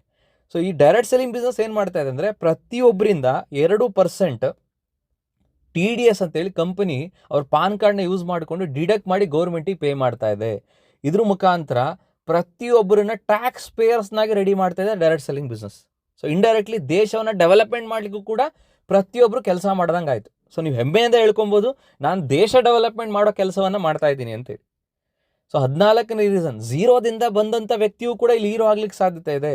ನೀವು ಇಲ್ಲಿ ಸಾಧಕರನ್ನು ಗಮನಿಸಿದ್ರೆ ಯಾರು ಕೂಡ ಇಲ್ಲಿ ಶ್ರೀಮಂತರ ಮಕ್ಕಳು ಬಂದು ಇಲ್ಲಿ ಸಕ್ಸಸ್ ಆಗಿಲ್ಲ. ಎಲ್ಲರೂ ಕೂಡ ಬಡತನದಿಂದ ಬಂದವರು, ತುಂಬ ಕಡು ಬಡತನದಿಂದ ಬಂದವರು, ಈವನ್ ತಿನ್ಲಿಕ್ಕಿಲ್ಲ ಅಂತ ಸ್ಟೇಜಲ್ಲಿ ಬಂದವರು ಕೂಡ ಇವತ್ತು ಲಕ್ಷಾಂತರ ರೂಪಾಯಿ, ಕೋಟ್ಯಾಂತರ ರೂಪಾಯಿ ಸಂಪಾದನೆ ಮಾಡಿರೋರು ಇದ್ದಾರೆ, ಒಳ್ಳೆ ಲೈಫ್ ಸ್ಟೈಲ್ನ ಲೀಡ್ ಮಾಡ್ತಿರೋರು ಇದ್ದಾರೆ. ಸೊ ಅದಕ್ಕೆ ಹೇಳಿದ್ದು ಜೀರೋದಲ್ಲಿ ಇದ್ದವರು ಕೂಡ ಹೀರೋ ಆಗ್ಲಿಕ್ಕೆ ಸಾಧ್ಯತೆ ಇದೆ ಈ ಒಂದು ಬಿಸ್ನೆಸ್ಸಿಂದ ಅಂತೇಳಿ. ಇನ್ನು 15ನೇ ರೀಸನ್, ಈ ಒಂದು ಇಂಡಸ್ಟ್ರಿ ರಿಸೆಷನ್ ಪ್ರೂಫ್ ಇಂಡಸ್ಟ್ರಿ. ಅಂದರೆ ಪ್ರತಿ ವರ್ಷ ಇಂಡಸ್ಟ್ರಿ ಗ್ರೋ ಆಗ್ತಾನೇ ಇದೆ. ಇಂಡಸ್ಟ್ರಿಗೆ ಗ್ರೋತ್ ಕಡಿಮೆನೇ ಇಲ್ಲ. ಸೊ ವರ್ಷದಿಂದ ವರ್ಷಕ್ಕೆ ಒಂದು ಇಂಡಸ್ಟ್ರಿ ಬೆಳೀತಾ ಇದೆ ಅಂತಂದರೆ ಅದನ್ನು ರಿಸೆಷನ್ ಪ್ರೂಫ್ ಇಂಡಸ್ಟ್ರಿ ಅಂತ ಹೇಳ್ತಾರೆ. ಅಂಥ ಒಂದು industry direct selling industry. And $1 trillion industry ಅಂತೇಳಿ ರೆಕಗ್ನೈಸ್ ಆಗಿದೆ ವೆಲ್ನೆಸ್ ಇಂಡಸ್ಟ್ರಿ. ವೆಲ್ನೆಸ್ ಅಂದರೆ ನಿಮಗೆ ಆಲ್ರೆಡಿ ಪರಿಚಯ ಇರುತ್ತೆ, ಕನ್ನಡದಲ್ಲಿ ಕ್ಷೇಮ ಅಂತ ಹೇಳ್ತೀವಿ. ರೋಗ ಬಂದಾದ ಮೇಲೆ ಅದಕ್ಕೆ ಟ್ರೀಟ್ಮೆಂಟು, ಮೆಡಿಸಿನ್ಸ್ನ ತೊಗೊಳ್ಳೋವಂಥದ್ದನ್ನು ಇಲ್ನೆಸ್ ಇಂಡಸ್ಟ್ರಿ ಅಂತ ಹೇಳ್ತೀವಿ. ಆ ಒಂದು ಇಲ್ನೆಸ್ ಇಂಡಸ್ಟ್ರಿಯಲ್ಲಿ ಕೆಲಸ ಮಾಡೋರನ್ನ ಡಾಕ್ಟರ್ಸ್ ಅಂತ ನಾವು ಕರಿತೀವಿ. ರೋಗ ಬಂದಾದ ಮೇಲೆ ತಗೊಳ್ಳೋ ಟ್ರೀಟ್ಮೆಂಟಿಗೆ ಇಲ್ನೆಸ್ ಇಂಡಸ್ಟ್ರಿ ಅಂತ ಹೇಳ್ತೀವಿ. ರೋಗ ಬರೋಕ್ಕಿಂತ ಮುಂಚೆನೇ ಆರೋಗ್ಯವನ್ನು ಕಾಪಾಡಿಕೊಳ್ಳುವಂತಹ ಒಂದು ವ್ಯವಸ್ಥೆಗೆ ಅಥವಾ ಒಂದು ಇಂಡಸ್ಟ್ರಿಗೆ ವೆಲ್ನೆಸ್ ಇಂಡಸ್ಟ್ರಿ ಅಂತ ಕರಿತೀವಿ. ಸೊ ಆ ಒಂದು ಇಂಡಸ್ಟ್ರಿಯ ಫ್ಯೂಚರ್ ಏನಂದರೆ $1 ಟ್ರಿಲಿಯನ್ ಇಂಡಸ್ಟ್ರಿ ಅಂತ ಕರೀತಾರೆ. ಅಂದರೆ ನೆಕ್ಸ್ಟ್ 200 ವರ್ಷ ರೂಲ್ ಮಾಡೋದೇ ವೆಲ್ನೆಸ್ ಇಂಡಸ್ಟ್ರಿ. ಯಾಕಂದರೆ ಪ್ರತಿಯೊಬ್ಬರಿಗೂ ಆರೋಗ್ಯದ ಬಗ್ಗೆ ಅವೇರ್ನೆಸ್ ಮೂಡ್ತಾ ಇದೆ. ಏನನ್ನು ತಿನ್ನಬೇಕು, ಏನನ್ನು ತಿನ್ನಬಾರ್ದು, ಯಾವುದರಲ್ಲಿ ಎಷ್ಟು ನ್ಯೂಟ್ರಿಷನ್ ಇದೆ, ಯಾವುದನ್ನು ಅವಾಯ್ಡ್ ಮಾಡಬೇಕು, ಇವೆಲ್ಲದರ ಬಗ್ಗೆ ಅತಿ ಹೆಚ್ಚು ಅವೇರ್ನೆಸ್ ಇವತ್ತು ಸೋಷಿಯಲ್ ಮೀಡಿಯಾ ಪ್ಲ್ಯಾಟ್ಫಾರ್ಮಲ್ಲಿ ಪ್ರತಿಯೊಬ್ಬರಿಗೂ ಕೂಡ ಸಿಗ್ತಾ ಇರುವಂಥದ್ದು. ಹಾಗಿರೋದ್ರಿಂದ ನೆಕ್ಸ್ಟ್ ಫ್ಯೂಚರೇ ವೆಲ್ನೆಸ್. ಸೊ ಆ ಒಂದು ವೆಲ್ನೆಸ್ ಇಂಡಸ್ಟ್ರಿಯ ಫ್ಯೂಚರ್ $1 ಟ್ರಿಲಿಯನ್ ಇಂಡಸ್ಟ್ರಿ ಅಂತ ಕರೀತಾರೆ ಅದನ್ನು. ಅಂಥ ಒಂದು ಇಂಡಸ್ಟ್ರಿ ಜೊತೆ ಟೈಅಪ್ ಆಗಿರೋದು ಡೈರೆಕ್ಟ್ ಸೆಲ್ಲಿಂಗ್ ಇಂಡಸ್ಟ್ರಿ. ಇವತ್ತು ಅತಿ ಹೆಚ್ಚು ಕಂಪ್ನಿಗಳನ್ನ ನೋಡಿ, ಡೈರೆಕ್ಟ್ ಸೆಲ್ಲಿಂಗ್ ಕಂಪ್ನಿಗಳನ್ನ ಅತಿ ಹೆಚ್ಚು ಪ್ರಮೋಟ್ ಮಾಡ್ತಿರೋ ಪ್ರಾಡಕ್ಟ್ಸ್ದು ಲಿಸ್ಟ್ ನೋಡಿದರೆ ಅವೆಲ್ಲವೂ ಕೂಡ ವೆಲ್ನೆಸ್ ಪ್ರಾಡಕ್ಟ್ಸ್. ಯಾಕೆ ಆ ಪ್ರಾಡಕ್ಟ್ಸ್ಗಳನ್ನ ಓನ್ಲಿ ಡೈರೆಕ್ಟ್ ಸೆಲ್ಲಿಂಗಿಂದನೇ ಪ್ರಮೋಟ್ ಮಾಡ್ತಾ ಇದ್ದಾರೆ? ಅತಿ ಹೆಚ್ಚು ಡೈರೆಕ್ಟ್ ಸೆಲ್ಲಿಂಗಿಂದನೇ ಅದು ಮಾರ್ಕೆಟಿಂಗ್ ಆಗ್ಲಿಕ್ಕೆ ಸಾಧ್ಯತೆ ಇದೆ ಅಂತಂದರೆ, ಡೈರೆಕ್ಟ್ ಸೆಲ್ಲಿಂಗ್ನಲ್ಲಿ ಜನ ಕುಳಿತುಕೊಂಡು ಕೇಳಿಸ್ಕೊಳ್ತಾರೆ, ಟೈಮ್ ಕೊಡ್ತಾರೆ. ಇಲ್ಲಿ ಟ್ರೈನಿಂಗ್ಸ್ಗಳಂತ ಇರುತ್ತೆ. ಜನ ಬೇಕಾದರೆ 2 ಅವರ್ 3 ಅವರು ಕೂತ್ಕೊಂಡು ಕೇಳಿಸ್ಕೊಳ್ತಾರೆ. ಇಲ್ಲಿ ನಾವೇನು ಹೇಳ್ತೀವಿ ಅದನ್ನು. ಸೊ ವೆಲ್ನೆಸ್ ಪ್ರಾಡಕ್ಟ್ಸ್ಗಳನ್ನ ರೆಕಮೆಂಡ್ ಮಾಡಬೇಕು ಅಂದರೆ ಕಂಪಲ್ಸರಿ ಜನ ಕುಳಿತುಕೊಂಡು ಕೇಳಿಸ್ಕೋಬೇಕು. ಸೊ ಇದೇನು ಪ್ರಾಡಕ್ಟು, ಇದೇನಕ್ಕೆ ಉಪಯೋಗ ಆಗುತ್ತೆ, ಇದು ಯಾವ ಥರ ನಮ್ಮ ಬಾಡಿಲಿ ವರ್ಕ್ ಆಗುತ್ತೆ, ಇವೆಲ್ಲವನ್ನು ಕೂಡ TV ಅಡ್ವರ್ಟೈಸ್ಮೆಂಟ್ನಲ್ಲಿ ಅಡ್ವರ್ಟೈಸ್ಮೆಂಟ್ ಮಾಡಲಿಕ್ಕಾಗಲ್ಲ. ಯಾಕಂದರೆ ಅಡ್ವರ್ಟೈಸ್ಮೆಂಟಿಗೆ ಎಷ್ಟು ಖರ್ಚಾಗುತ್ತೆ ನಿಮಗೆ ಗೊತ್ತಿದೆ. ಕೋಟ್ಯಾಂತರ ರೂಪಾಯಿ ಬೇಕು ಭಾರತಾದ್ಯಂತ ಅಡ್ವರ್ಟೈಸ್ಮೆಂಟ್ ಮಾಡಬೇಕು ಅಂದರೆ. ಅದರಲ್ಲೂ ಕೂಡ 5-10 ಸೆಕೆಂಡಲ್ಲಿ ಸೈನ್ಸನ್ನು ಎಕ್ಸ್ಪ್ಲೈನ್ ಮಾಡೋದು ತುಂಬ ಕಷ್ಟ. ಇದು ಹೆಂಗೆ ನಮ್ಮ ಬಾಡಿಗೆ ವರ್ಕ್ ಆಗುತ್ತೆ, ಇದರಿಂದ ಹೆಂಗೆ ನಮಗೆ ರಿಸಲ್ಟ್ ಸಿಗುತ್ತೆ ಅಂತ. ಸೊ ಹಾಗಿರೋದ್ರಿಂದ ಜನಕ್ಕೊಂದು 2-3 ತಾಸು ಕೂತ್ಕೊಂಡು ಅಡ್ವರ್ಟೈಸ್ಮೆಂಟ್ ಮಾಡಿಸೋ ಹಾಗೆ ಪ್ಲ್ಯಾನ್ ಮಾಡಿದ್ರೂ ಕೂಡ ವಿಪರೀತ ಕಾಸ್ಟ್ಲಿ ಆಗುತ್ತೆ ಅಡ್ವರ್ಟೈಸ್ಮೆಂಟ್. ಸೊ ಹಾಗಾದರೆ ಇದಕ್ಕೆ ಸೊಲ್ಯೂಷನ್ ಏನು? Only direct selling industry. ಜನ ಇಲ್ಲಿ ಕೂತ್ಕೊಂಡು ಕೇಳಿಸ್ಕೊಳ್ತಾರೆ. ಟ್ರೈನಿಂಗ್ ಅಂದರೆ ಬನ್ನಿ ಅಂತ, ಟ್ರೈನಿಂಗಿಗೆ ಬನ್ನಿ ಅಂದರೆ ಜನ ಬರ್ತಾರೆ. ಹೀಗಿರೋದ್ರಿಂದ ಅತಿ ಹೆಚ್ಚು ಸೂಟಬಲ್ ಪ್ಲೇಸ್ ವೆಲ್ನೆಸ್ ಪ್ರಾಡಕ್ಟ್ಸ್ಗಳಿಗೆ ಮಾರ್ಕೆಟಿಂಗ್ ಅಂತ ನೋಡಿದಾಗ ಅದು ಡೈರೆಕ್ಟ್ ಸೆಲ್ಲಿಂಗ್ ಇಂಡಸ್ಟ್ರಿ. ಹಾಗಾಗಿ ಇವತ್ತು ಒಂದು ಮಾರ್ಕೆಟಿಂಗ್ ಟೂಲ್ ಆಗಿ ವೆಲ್ನೆಸ್ ಇಂಡಸ್ಟ್ರಿಗೆ ಮಾರ್ಕೆಟಿಂಗ್ ಟೂಲ್ ಆಗಿ ಬಳಸ್ಕೊಳ್ತಾ ಇದ್ದಾರೆ ಡೈರೆಕ್ಟ್ ಸೆಲ್ಲಿಂಗ್ ಇಂಡಸ್ಟ್ರಿಯನ್ನು. ತುಂಬ ಜನಕ್ಕೆ ಪ್ರಶ್ನೆ ಇರುತ್ತೆ, ಯಾಕೆ ಡೈರೆಕ್ಟ್ ಸೆಲ್ಲಿಂಗ್ ಇಂಡಸ್ಟ್ರಿಯಲ್ಲಿ ಅತಿ ಹೆಚ್ಚು ವೆಲ್ನೆಸ್ ಪ್ರಾಡಕ್ಟ್ಸ್ಗಳನ್ನ ರೆಕಮೆಂಡ್ ಮಾಡ್ತಾರೆ ಅಂತ. ಅದಕ್ಕೆ ಕಾರಣ ಅರ್ಥ ಆಯಿತು ಅಂತ ಅಂದ್ಕೊಳ್ತೀನಿ. ಇನ್ನು 17ನೇದು, 100ಕ್ಕಿಂತ ಹೆಚ್ಚು ದೇಶಗಳಲ್ಲಿ ಇವತ್ತು ಯಶಸ್ವಿಯಾಗಿ ಕಾರ್ಯನಿರ್ವಹಿಸ್ತಾ ಇದೆ ಡೈರೆಕ್ಟ್ ಸೆಲ್ಲಿಂಗ್ ಇಂಡಸ್ಟ್ರಿ. ಬರೀ ಭಾರತದಲ್ಲಿ ಅಷ್ಟೇ ಅಲ್ಲ, ಹೊರ ದೇಶದಲ್ಲೂ ಕೂಡ ಇದು ಸಕ್ಸಸ್ಫುಲ್ಲಾಗಿ ರನ್ ಆಗ್ತಾ ಇದೆ. ಆ್ಯಂಡ್ ಇಲ್ಲಿ ಸಿಗುವಂಥ ಪ್ರತಿಯೊಂದು ಪ್ರಾಡಕ್ಟ್ಗೆ ಡಿಸ್ಕೌಂಟ್ ಸಿಗುತ್ತೆ ಒಂದು ಸಲ ನೀವು ಇಲ್ಲಿ ಡಿಸ್ಟ್ರಿಬ್ಯೂಟರ್ ಆದರೆ. ಅದಕ್ಕೆ ಇಲ್ಲಿ MRP ಆ್ಯಂಡ್ DP ಅಂತ ಇರುತ್ತೆ. MRP ಅಂದರೆ ಮ್ಯಾಕ್ಸಿಮಮ್ ರಿಟೇಲ್ ಪ್ರೈಸ್, ಒಂದು ಕಸ್ಟಮರಿಗೆ ಮಾರಾಟ ಮಾಡುವಂಥ ಒಂದು ಪ್ರೈಸ್ ಅದು. ಬಟ್ ಒಂದು ಸಲ ನೀವು ಡಿಸ್ಟ್ರಿಬ್ಯೂಟರ್ ಆದರೆ ಆ ಪ್ರಾಡಕ್ಟು ಮತ್ತೆ ನಿಮಗೆ ಖರೀದಿ ಮಾಡುವಂಥ ಸಂದರ್ಭದಲ್ಲಿ ಡಿಸ್ಕೌಂಟ್ ಆಗಿ ಸಿಗುತ್ತೆ. ಸೊ ಹಾಗಾಗಿ ಪ್ರತಿಯೊಂದು ಪ್ರಾಡಕ್ಟಿಗೆ ಡಿಸ್ಕೌಂಟ್ ಸಿಗುತ್ತೆ. ಇಲ್ಲಿ ಸಿಗುವಂಥ ಪ್ರತಿಯೊಂದು ಪ್ರಾಡಕ್ಟು ಕೂಡ ಕ್ವಾಲಿಟಿ ಪ್ರಾಡಕ್ಟ್ ಆಗಿರುತ್ತೆ. ಸೊ ಇದು ಕೂಡ ನಾನು ಸ್ವಲ್ಪ ಎಕ್ಸ್ಪ್ಲೇನ್ ಮಾಡ್ತೀನಿ. ಯಾಕೆ ಡೈರೆಕ್ಟ್ ಸೆಲ್ಲಿಂಗ್ ಕಂಪನಿ ಅಂದರೆ ಕ್ವಾಲಿಟಿ ಕಂಪನಿ ಅಥವಾ ಕ್ವಾಲಿಟಿ ಪ್ರಾಡಕ್ಟ್ಸ್ ಅಂತ ಹೇಳ್ತಾರೆ. ಅದರಲ್ಲೂ ಕೂಡ ಸಕ್ಸಸ್ಫುಲ್ ಆಗಿರೋ ಕಂಪನಿಗಳನ್ನ. ರೀಸನ್ ಒಂದೇ, ಡೈರೆಕ್ಟ್ ಸೆಲ್ಲಿಂಗ್ ಕಂಪನಿಗಳು ಸಕ್ಸಸ್ ಆಗಬೇಕು ಅಂತ ಅಂದರೆ ಕಂಪಲ್ಸರಿ ಅದು ಪ್ರಾಡಕ್ಟ್ಗಳು ಕ್ವಾಲಿಟಿಯಲ್ಲಿ ಇರಲೇಬೇಕು. ಕ್ವಾಲಿಟಿ ಇಲ್ಲ ಅಂತ ಅಂದರೆ ಆ ಒಂದು ಕಂಪನಿ ಮಾರ್ಕೆಟಿಂದ ಹೊರಗಡೆ ಹೋಗುತ್ತೆ, ಕಸ್ಟಮರೇ ಆ ಕಂಪನಿಯನ್ನು ಹೊರಗಡೆ ಹಾಕ್ತಾರೆ. Let's take an example. ಒಂದು ಡೈರೆಕ್ಟ್ ಸೆಲ್ಲಿಂಗ್ ಕಂಪ್ನಿ ಶುರುವಾಗಿದೆ, ಪ್ರಾಡಕ್ಟ್ಸ್ಗಳನ್ನ ಗೊತ್ತಿರೋರಿಗೆ ಪ್ರಮೋಟ್ ಮಾಡ್ಲಿಕ್ಕೆ ಸ್ಟಾರ್ಟ್ ಮಾಡ್ತಾರೆ, ಅದನ್ನು ಬಳಸ್ತಾರೆ ಒಂದಿಷ್ಟು ಜನ. ಯಾವಾಗ ಅದರಲ್ಲಿ ಕ್ವಾಲಿಟಿ ಇಲ್ಲ ಅಂತ ಅನಿಸುತ್ತೆ, ಆಟೋಮೆಟಿಕಲಿ ಅವರು ಬೇರೆಯವ್ರಿಗೆ ರೆಕಮೆಂಡ್ ಮಾಡೋದನ್ನು ಸ್ಟಾಪ್ ಮಾಡ್ತಾರೆ. ಇದು ಜನರಿಂದ ಜನರಿಗೆ ಹೋಗುವಂತಹ ಪ್ರಾಜೆಕ್ಟ್ ಇದು. ಹಾಗಿರುವಾಗ ಕ್ವಾಲಿಟಿ ನಾವು ಮೇಂಟೈನ್ ಮಾಡಲಿಲ್ಲ ಅಂತಂದರೆ ಇನ್ನೊಬ್ಬರಿಗೆ ರೆಕಮೆಂಡೇ ಮಾಡಲ್ಲ. ಸೊ ಅಲ್ಲಿಗೆ ರೆಕಮೆಂಡೇಷನ್ನೇ ಸ್ಟಾಪ್ ಆಗೋಗುತ್ತೆ. ಸೊ ಅಲ್ಲಿಗೆ ಡೈರೆಕ್ಟ್ ಸೆಲ್ಲಿಂಗ್ನ ಮೇಜರ್ ಕಾನ್ಸೆಪ್ಟೇ ಗ್ರಾಹಕರಿಂದ ಗ್ರಾಹಕರಿಗೆ ಹೋಗೋ ಕಾನ್ಸೆಪ್ಟೇ ಫೇಲ್ ಆಗೋಗುತ್ತೆ. ಆವಾಗ ಡೈರೆಕ್ಟ್ ಸೆಲ್ಲಿಂಗ್ ಪ್ರಾಜೆಕ್ಟ್ ಫೇಲ್ ಆಗುತ್ತೆ. ಸೊ ಹಂಗಿರೋದ್ರಿಂದ ಕಂಪಲ್ಸರಿ ಇಲ್ಲಿ ಏನು ಪ್ರಾಡಕ್ಟ್ ಕೊಡ್ತಾರೋ ಅದನ್ನು ಕ್ವಾಲಿಟಿ ಕೊಡಲೇಬೇಕು, ಅದರಿಂದ ರಿಸಲ್ಟ್ ಸಿಗಲೇಬೇಕು ಕಸ್ಟಮರಿಗೆ. ಆವಾಗ ಮಾತ್ರ ಅದು ಜನರಿಂದ ಜನರಿಗೆ ಪ್ರಮೋಟ್ ಆಗ್ಲಿಕ್ಕೆ ಸಾಧ್ಯ. ಇಂಥ ಒಂದು ಕಂಪ್ನಿ ಪ್ರಾಡಕ್ಟ್ ಸೂಪರ್ ಆಗಿದೆ ತಗೊಳ್ಳಿ ಅಂತೇಳಿ ಆವಾಗಲೇ ಡೈರೆಕ್ಟ್ ಸೆಲ್ಲಿಂಗ್ನಲ್ಲಿ ಈ ಕಂಪನಿಗಳು ಸಕ್ಸಸ್ಫುಲ್ ಆಗ್ಲಿಕ್ಕೆ ಸಾಧ್ಯ.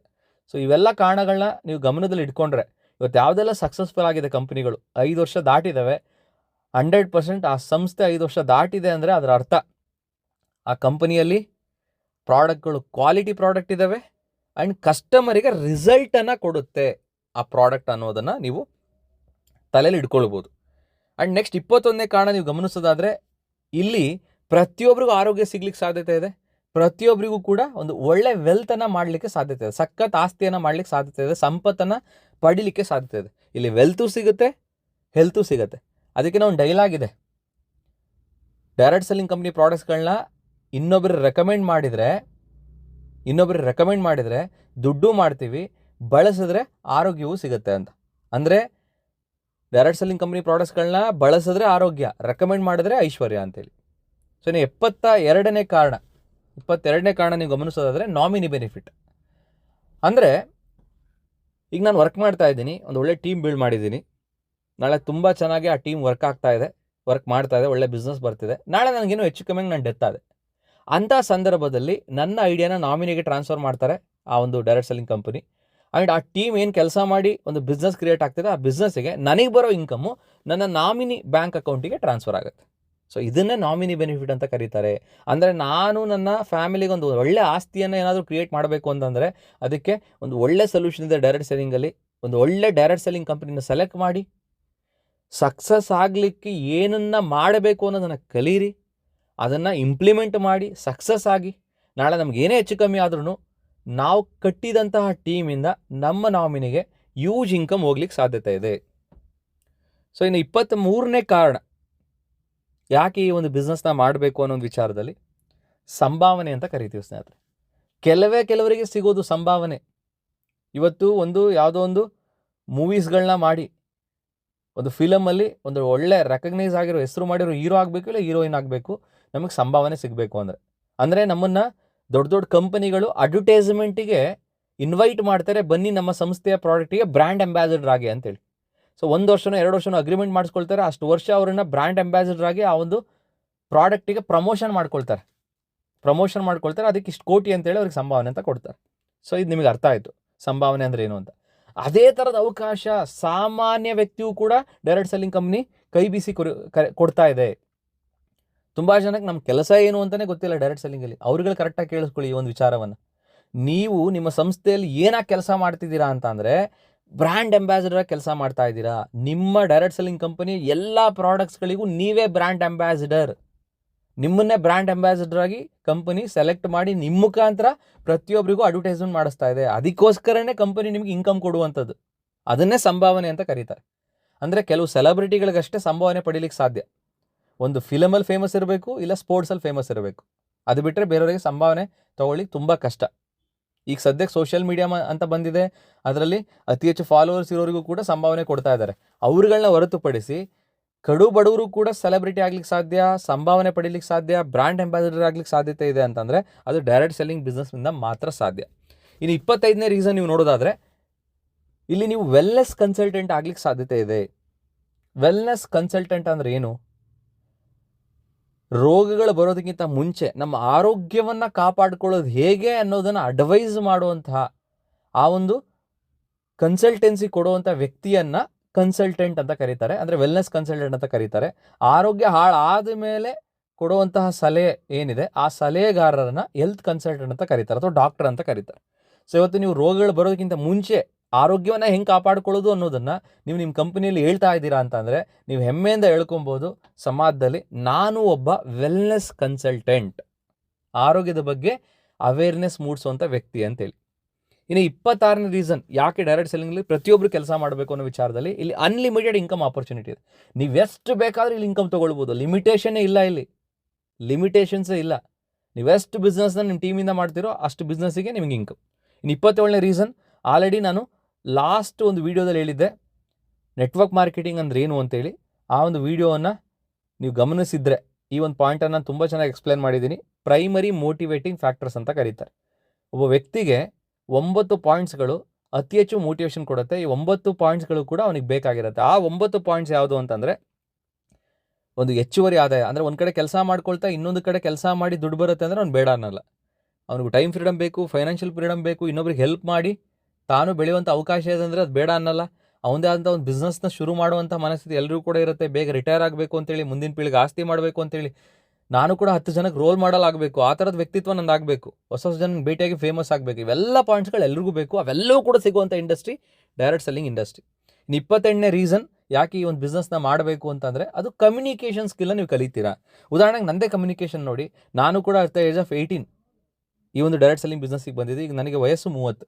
18ನೇ ವಯಸ್ಸಿನಲ್ಲಿ ಈ ಬಿಸ್ನೆಸ್ಸಿಗೆ ಬಂದಾಗ ಮಾತನಾಡೋದೇ ಗೊತ್ತಿರಲಿಲ್ಲ ನನಗೆ. ನಮ್ಮ ಮನೆಯಲ್ಲಿ ತುಂಬ ಸೈಲೆಂಟ್ ಯಾರು ಅಂತಂದರೆ ನನ್ನ ಹೆಸರು ಹೇಳ್ತಾಯಿದ್ರು. ಆ ಥರ ಇದ್ದಂಥ ವ್ಯಕ್ತಿ ಇಷ್ಟು ಫ್ಲೂಯೆಂಟಾಗಿ ಮಾತಾಡೋ ಹಾಗೆ ರೆಡಿ ಮಾಡಿದೆ ಅಂತಂದರೆ ಇಮ್ಯಾಜಿನ್ ಮಾಡಿ ಈ ಇಂಡಸ್ಟ್ರಿಯ ತಾಕತ್ತೇನು, ಪವರ್ ಏನು ಅಂತೇಳಿ. ನಮಗೆ ಗೊತ್ತಿಲ್ದಂಗೆ ಸಖತ್ ಮಾತಾಡೋಂಗೆ ಕಲಿಸ್ಬಿಡುತ್ತೆ ಇಂಡಸ್ಟ್ರಿ. ರೆಗ್ಯುಲರ್ ಟ್ರೈನಿಂಗ್ಸ್ಗಳು ಆ್ಯಂಡ್ ರೆಗ್ಯುಲರಾಗಿ ಪ್ರಾಕ್ಟೀಸ್ ಪ್ಲ್ಯಾನಿಂಗ್ಗಳನ್ನ ಕೊಡುವಂಥದ್ದು, ಸ್ಟೇಜ್ ಮೇಲೆ ಮಾತಾಡುವಂಥದ್ದು ಇವೆಲ್ಲ ಮಾಡ್ತಾ ಹೋದರೆ ನಿಮ್ಮ ಕಮ್ಯುನಿಕೇಷನ್ ಹೆಂಗಾಗುತ್ತೆ ಅಂದರೆ, ನಂದು ಏನೂ ಅಲ್ಲ ಆ್ಯಕ್ಚುಲಿ, ಇನ್ನೂ ನೆಕ್ಸ್ಟ್ ಲೆವೆಲ್ ಕಮ್ಯುನಿಕೇಷನ್ ನೀವು ಮಾಡ್ಲಿಕ್ಕೆ ಸಾಧ್ಯತೆ ಇದೆ. ಆ ಥರದ ಒಂದು ಕಮ್ಯುನಿಕೇಷನ್ ಸ್ಕಿಲ್ ನೀವು ಇಲ್ಲಿ ಕಲೀಲಿಕ್ಕೆ ಸಾಧ್ಯತೆ ಇದೆ. ಅದಕ್ಕೆ ಸಂಬಂಧಪಟ್ಟಾಗಿ ಇನ್ನೂ ಒಂದಿಷ್ಟು ಸಬ್ಜೆಕ್ಟ್ಸ್ಗಳನ್ನ ನಾನು ಮುಂದಿನ ದಿನಗಳಲ್ಲಿ ತೊಗೊಳ್ತೀನಿ. ನಮ್ಮ ಕಮ್ಯುನಿಕೇಷನ್ ಸ್ಕಿಲ್ ಅದ್ಭುತವಾಗಿರಬೇಕು ಅಂತಂದರೆ ನಾವು ಏನನ್ನೆಲ್ಲ ಅಳವಡಿಸ್ಕೊಳ್ಬೇಕು ಅನ್ನೋ ವಿಚಾರವನ್ನು ನೆಕ್ಸ್ಟ್ ಕ್ಲಾಸಲ್ಲಿ ನಿಮ್ಗೆ ಹೇಳ್ಕೊಡ್ತೀನಿ. ಇನ್ನು 29ನೇ ಕಾರಣ ಯಾಕೆ ಒಂದು ಬಿಸ್ನೆಸ್ನ ಮಾಡಬೇಕು ಅಂದರೆ, ಇಲ್ಲಿ ನಾವು ಒಂದು ಮಿಷನಿಗೆ ಕೆಲಸ ಮಾಡ್ತಾ ಇದ್ದೀವಿ, ಅಂದರೆ ಒಂದು ದೊಡ್ಡ ಉದ್ದೇಶ ಇಟ್ಕೊಂಡು ಕೆಲಸ ಮಾಡ್ತಾ ಇದ್ದೀವಿ ಡೈರೆಕ್ಟ್ ಸೆಲ್ಲಿಂಗ್ನಲ್ಲಿ. ತುಂಬ ಜನರಿಗೆ ಗೊತ್ತಿಲ್ಲ ಅದು. ಇವತ್ತು ನೀವು ಆರೋಗ್ಯವನ್ನು ಪ್ರಮೋಟ್ ಮಾಡ್ತಾ ಇದ್ದೀರಾ ಅಂತಂದರೆ ಇಂಡೈರೆಕ್ಟ್ಲಿ ಭಾರತ ನಾಳೆ ಆರೋಗ್ಯ ಭಾರತವಾಗಲಿಕ್ಕೆ ಸಾಧ್ಯತೆ ಇದೆ. ಪ್ರತಿಯೊಬ್ಬರನ್ನ ಆರ್ಥಿಕವಾಗಿ ನಾವು ಬೆಳೆಸ್ಲಿಕ್ಕೆ ಪ್ರಯತ್ನ ಮಾಡ್ತಾ ಇದ್ದೀವಿ ಅಂದರೆ ಶ್ರೀಮಂತ ಭಾರತವನ್ನು ನಾವು ನಿರ್ಮಾಣ ಮಾಡ್ಲಿಕ್ಕೆ ಹೋಗ್ತಾ ಇದ್ದೀವಿ. ಸೊ ಒಂದು ಆರೋಗ್ಯ ಭಾರತವೂ ನಿರ್ಮಾಣವಾದಂಗೆ ಆಯಿತು, ಇನ್ನೊಂದು ಶ್ರೀಮಂತ ಭಾರತವೂ ಕೂಡ ನಿರ್ಮಾಣ ಆದಂಗೆ ಆಯಿತು. Healthy India and wealthy India. So ನಿಮಗೇ ಗೊತ್ತಿಲ್ದಂಗೆ ಇವತ್ತು ಭಾರತವನ್ನು ಒಂದು ರಿಚ್ ಕಂಟ್ರಿ ಮಾಡ್ಲಿಕ್ಕೆ ಹೊರಟಿದ್ದೀರಾ ಥ್ರೂ ಡೈರೆಕ್ಟ್ ಸೆಲ್ಲಿಂಗ್. ಸೊ ನಿಮಗೆ ನಿಮ್ಮ ಕೆಲಸದ ಮೇಲೆ ಎಷ್ಟು ಹೆಮ್ಮೆ ಇರಬೇಕು ಅಲ್ವಾ? ಇನ್ನು 30ನೇ ಕಾರಣ ಯಾಕೆ ಒಂದು ಬಿಸ್ನೆಸ್ನ ಮಾಡಬೇಕು ಅಂತಂದರೆ, ಲೀಡರ್ಶಿಪ್ ಕ್ವಾಲಿಟೀಸ್ನ ಕಲಿತೀರಾ. ಒಂದು ಸಲ ಈ ಒಂದು ಬಿಸ್ನೆಸ್ಸಿಗೆ ನೀವು ಎಂಟ್ರ್ ಆದ ತಕ್ಷಣವೇ ಇಲ್ಲಿ ಫಸ್ಟ್ ವರ್ಕೆ 4 ಜನಕ್ಕೆ ತಿಳಿಸಿ ಈ ಒಂದು ಬಿಸ್ನೆಸ್ ಬಗ್ಗೆ ಅಥವಾ ಈ ಒಂದು ಪ್ರಾಡಕ್ಟ್ ಬಗ್ಗೆ ಅಂತ. ಇಂಡೈರೆಕ್ಟ್ಲಿ ವರ್ಕ್ ಶುರು ಮಾಡ್ತಾನೆ ನಿಮ್ಮ ಟೀಮ್ನಲ್ಲಿ ಒಂದು 4 ಜನ ಬಂದಿದ್ದಾರೆ ಅಂದರೆ ಆ 4 ಜನಕ್ಕೆ ಲೀಡರ್ ಅಂತೇಳಿ ನೀವು ರೆಕಗ್ನೈಸ್ ಆಗೋಗ್ತೀರ. ಸೊ ಆ ಲೀಡರ್ ಅಂತೇಳಿ ವರ್ಡ್ ಬಂದ ತಕ್ಷಣವೇ ನಿಮ್ಗೆ ಅಲ್ಲಿಂದ ಟ್ರೈನಿಂಗ್ ಸ್ಟಾರ್ಟ್ ಆಗುತ್ತೆ ನಿಮ್ಮ ಲೀಡರ್ಸಿಂದ. ಒಂದು ಟ್ರೂ ಲೀಡರ್ ಅಂದರೆ ಯಾರು, ಅವರ ಗುಣಗಳೇನಿರುತ್ತೆ, ಸೊ ಇವೆಲ್ಲವನ್ನು ಕೂಡ ಈ ಒಂದು ಬಿಸ್ನೆಸ್ ನಿಮಗೆ ಹೇಳ್ಕೊಡ್ತಾ ಹೋಗುತ್ತೆ, ಕಲಿಸ್ತಾ ಹೋಗುತ್ತೆ. ಅದಕ್ಕೆ ಸಂಬಂಧಪಟ್ಟಂಗೆ ಹಲವಾರು ಟ್ರೈನಿಂಗ್ಸ್ಗಳಾಗುತ್ತೆ. ಸೊ ಇವೆಲ್ಲವೂ ಆಗ್ತಾ ನೀವೊಂದು ಒಳ್ಳೆ ನಾಯಕತ್ವ ಇರುವಂಥ ನಾಯಕರಾಗಲಿಕ್ಕೆ ಸಾಧ್ಯತೆ ಇದೆ. ಆ ಥರದ ಒಂದು ಲೀಡರ್ಶಿಪ್ ಕ್ವಾಲಿಟೀಸ್ ನೀವು ಇಲ್ಲಿ ಕಲೀಲಿಕ್ಕೆ ಸಾಧ್ಯತೆ ಇದೆ. ಸೊ ಇನ್ನು 31ನೇ ರೀಸನ್ ಯಾಕೆ ಈ ಬಿಸ್ನೆಸ್ನ ಮಾಡಬೇಕು ಅನ್ನೋ ವಿಚಾರದಲ್ಲಿ, ನೀವು ಎಲ್ಲಿಂದಾದರೂ ಕೆಲಸ ಮಾಡ್ಬೋದು. ನೆಕ್ಸ್ಟ್ ಪಾಯಿಂಟಲ್ಲಿ ನಿಮಗೆ ಇಷ್ಟ ಬಂದಾಗೆ ನೀವು ಯಾವ ಟೈಮ್ ಟೇಬಲ್ ಕೆಲಸ ಮಾಡಬೇಕು ಅಂತೇಳಿ ನೀವೇ ಡಿಸೈಡ್ ಮಾಡಿಕೊಂಡು ಕೆಲಸ ಮಾಡಲಿಕ್ಕೆ ಸಾಧ್ಯತೆ ಇದೆ. ಉದ್ಯೋಗಿಗಳನ್ನ ಕೆಲಸಕ್ಕೆ ತಗೊಳ್ಳೋ ಅವಶ್ಯಕತೆ ಇಲ್ಲ.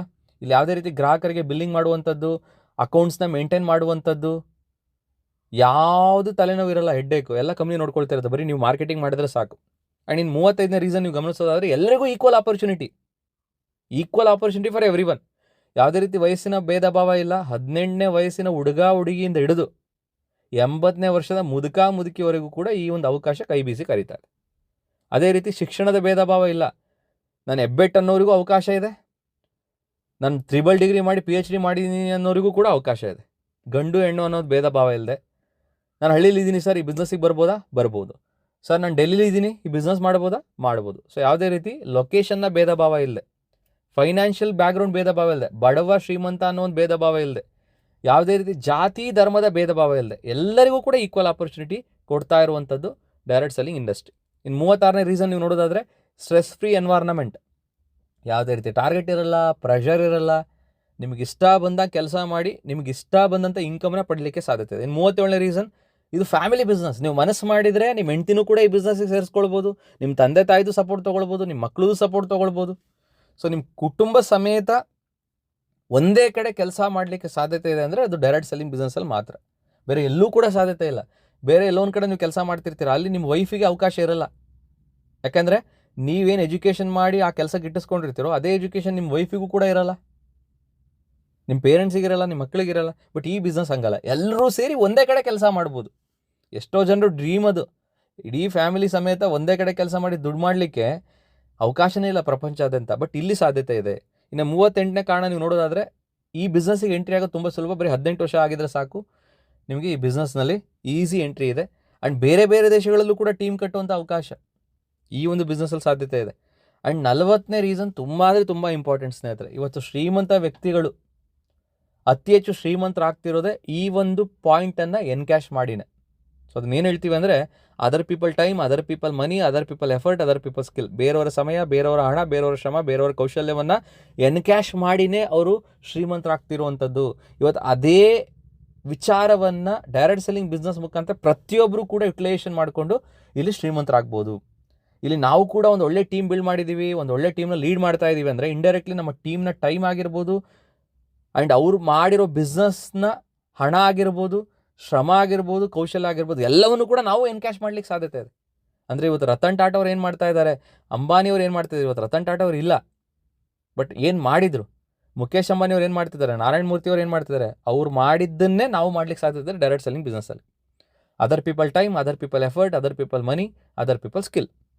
ಆ್ಯಂಡ್ ನಾವು ನಮ್ಮದೇ ಆದಂಥ ಒಂದು ಸ್ವಂತ ಸಾಮ್ರಾಜ್ಯವನ್ನು ಬಿಲ್ಡ್ ಮಾಡ್ಲಿಕ್ಕೆ ಸಾಧ್ಯತೆ ಇದೆ. ಹೆಂಗೆ ವಿಜಯನಗರ ಸಾಮ್ರಾಜ್ಯ ಅಂದರೆ ಹೆಸರುವಾಸಿ ಇದೆಯೋ ಹಾಗೆ ಭಾರತಾದ್ಯಂತ ನೀವು ನಿಮ್ಮ ಟೀಮ್ನ ಬಿಲ್ಡ್ ಮಾಡ್ಕೊಳ್ಬೋದು. ನೀವು ಎಲ್ಲೋದ್ರೂ ಕೂಡ ಒಂದು ಸಖತ್ ಮರ್ಯಾದೆ, ಸಖತ್ ಗ್ರ್ಯಾಂಡ್ ಎಂಟ್ರಿ, ಆ ಥರ ನೀವು ನಿಮ್ಮ ಟೀಮ್ನ ಬಿಲ್ಡ್ ಮಾಡ್ಲಿಕ್ಕೆ ಸಾಧ್ಯತೆ ಇದೆ ಪ್ರಪಂಚಾದ್ಯಂತ, ಭಾರತಾದ್ಯಂತ.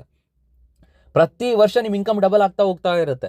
ಪ್ರತಿ ವರ್ಷ ನಿಮ್ಮ ಇನ್ಕಮ್ನ ಡಬಲ್ ಮಾಡ್ಕೊಳ್ಳಿಕ್ಕೆ ಅವಕಾಶ.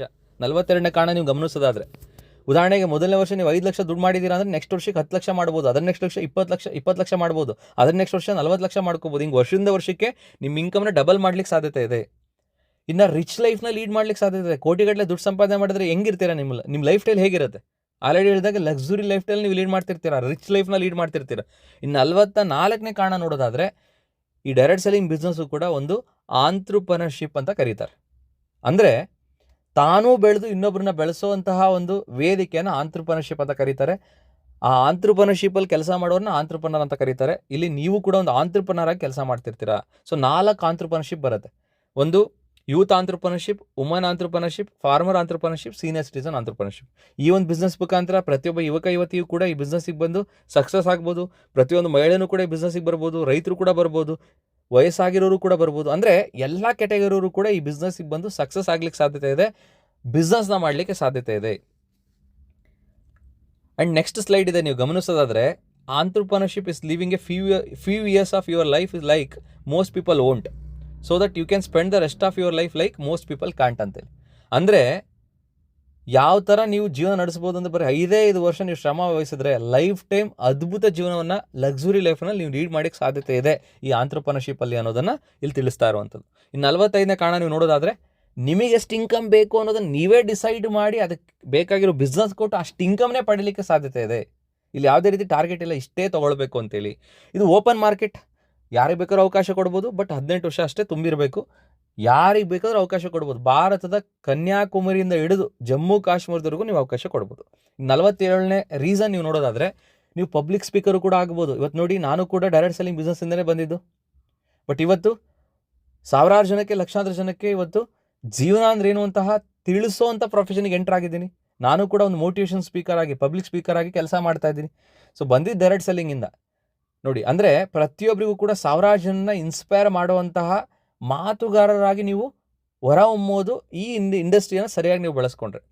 ಆ್ಯಂಡ್ 48ನೇ ರೀಸನ್, ಇಲ್ಲಿ ಪಾರ್ಟ್ ಟೈಮಲ್ಲೂ ಕೆಲಸ ಮಾಡ್ಬೋದು, ಫುಲ್ ಟೈಮಲ್ಲೂ ಕೆಲಸ ಮಾಡ್ಬೋದು. ಇನ್ನು 49ನೇ ಪಾಯಿಂಟ್ ನೀವು ಕರೆಕ್ಟಾಗಿ ಗಮನಿಸಬೇಕು. ಇದೊಂದು ಅರ್ಥ ಮಾಡ್ಕೊಂಡ್ಬಿಟ್ರೆ ಯಾರು ಕೂಡ ಡೈರೆಕ್ಟ್ ಸೆಲ್ಲಿಂಗ್ನಲ್ಲಿ ಫೇಲ್ ಆಗ್ಲಿಕ್ಕೆ ಸಾಧ್ಯತೆಯೇ ಇಲ್ಲ. ಇನ್ನೊಂದು ಸಲ ರಿಪೀಟ್ ಮಾಡ್ತೀನಿ, ಕರೆಕ್ಟಾಗಿ ಕೇಳಿಸ್ಕೊಳ್ಳಿ.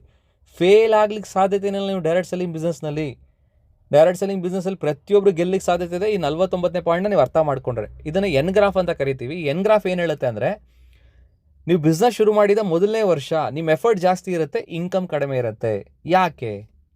ಯಾಕೆ ಅಂತಂದರೆ, ನಿಮ್ಮ ಮೊದಲನೇ ವರ್ಷದಲ್ಲಿ ಈ ಬಿಸ್ನೆಸ್ ಬಗ್ಗೆ ನಿಮಗೆ ನಾಲೆಡ್ಜ್ ಇರಲ್ಲ. ಹೆಂಗೆ ಮಾಡಬೇಕು ಅನ್ನೋ ಒಂದು ಕೊರತೆ ಇರೋದ್ರಿಂದ, ಆ ನಾಲೆಡ್ಜ್ ಕೊರತೆ ಇರೋದ್ರಿಂದ, ಎಕ್ಸ್ಪೀರಿಯನ್ಸ್ ಕಡಿಮೆ ಇರೋದ್ರಿಂದ ನಿಮ್ಮ ಎಫರ್ಟ್ ಜಾಸ್ತಿ ಇರುತ್ತೆ. ಕಲೀಲಿಕ್ಕೆ ಜಾಸ್ತಿ ನೀವು ಟೈಮ್ನ ಸ್ಪೆಂಡ್ ಮಾಡಬೇಕಾಗತ್ತೆ. ಅದಕ್ಕೆ ಹೇಳ್ತಾರೆ, ಡೈರೆಕ್ಟ್ ಸೆಲ್ಲಿಂಗ್ನಲ್ಲಿ ನಿಮ್ಮ ಮೊದಲನೇ ವರ್ಷವನ್ನು ಕಲಿಕೆ ವರ್ಷ ಅಂತ ಅಂದ್ಕೊಳ್ಳಿ. ಜಾಸ್ತಿ ಎಕ್ಸ್ಪೆಕ್ಟ್ ಮಾಡೋಕ್ಕೆ ಹೋಗಬೇಡಿ. ಫಸ್ಟ್ ಇಯರ್ ಬರೀ ಕಲೀಲಿಕ್ಕೆ ಅಂತಲೇ ನಿಮ್ಮ ಟೈಮ್ನ ಸ್ಪೆಂಡ್ ಮಾಡಿ. ಎಲ್ಲೆಲ್ಲ ಮೀಟಿಂಗ್ಸ್ಗಳಾಗುತ್ತೆ, ಅದು ಆನ್ಲೈನ್ ಮೀಟಿಂಗ್ಸ್ ಆಗಿರ್ಬೋದು, ಆಫ್ಲೈನ್ ಮೀಟಿಂಗ್ಸ್ ಆಗಿರ್ಬೋದು, ಎಲ್ಲ ಕಡೆ ಹೋಗಿ ಕಲೀರಿ ಅಂತೇಳಿ.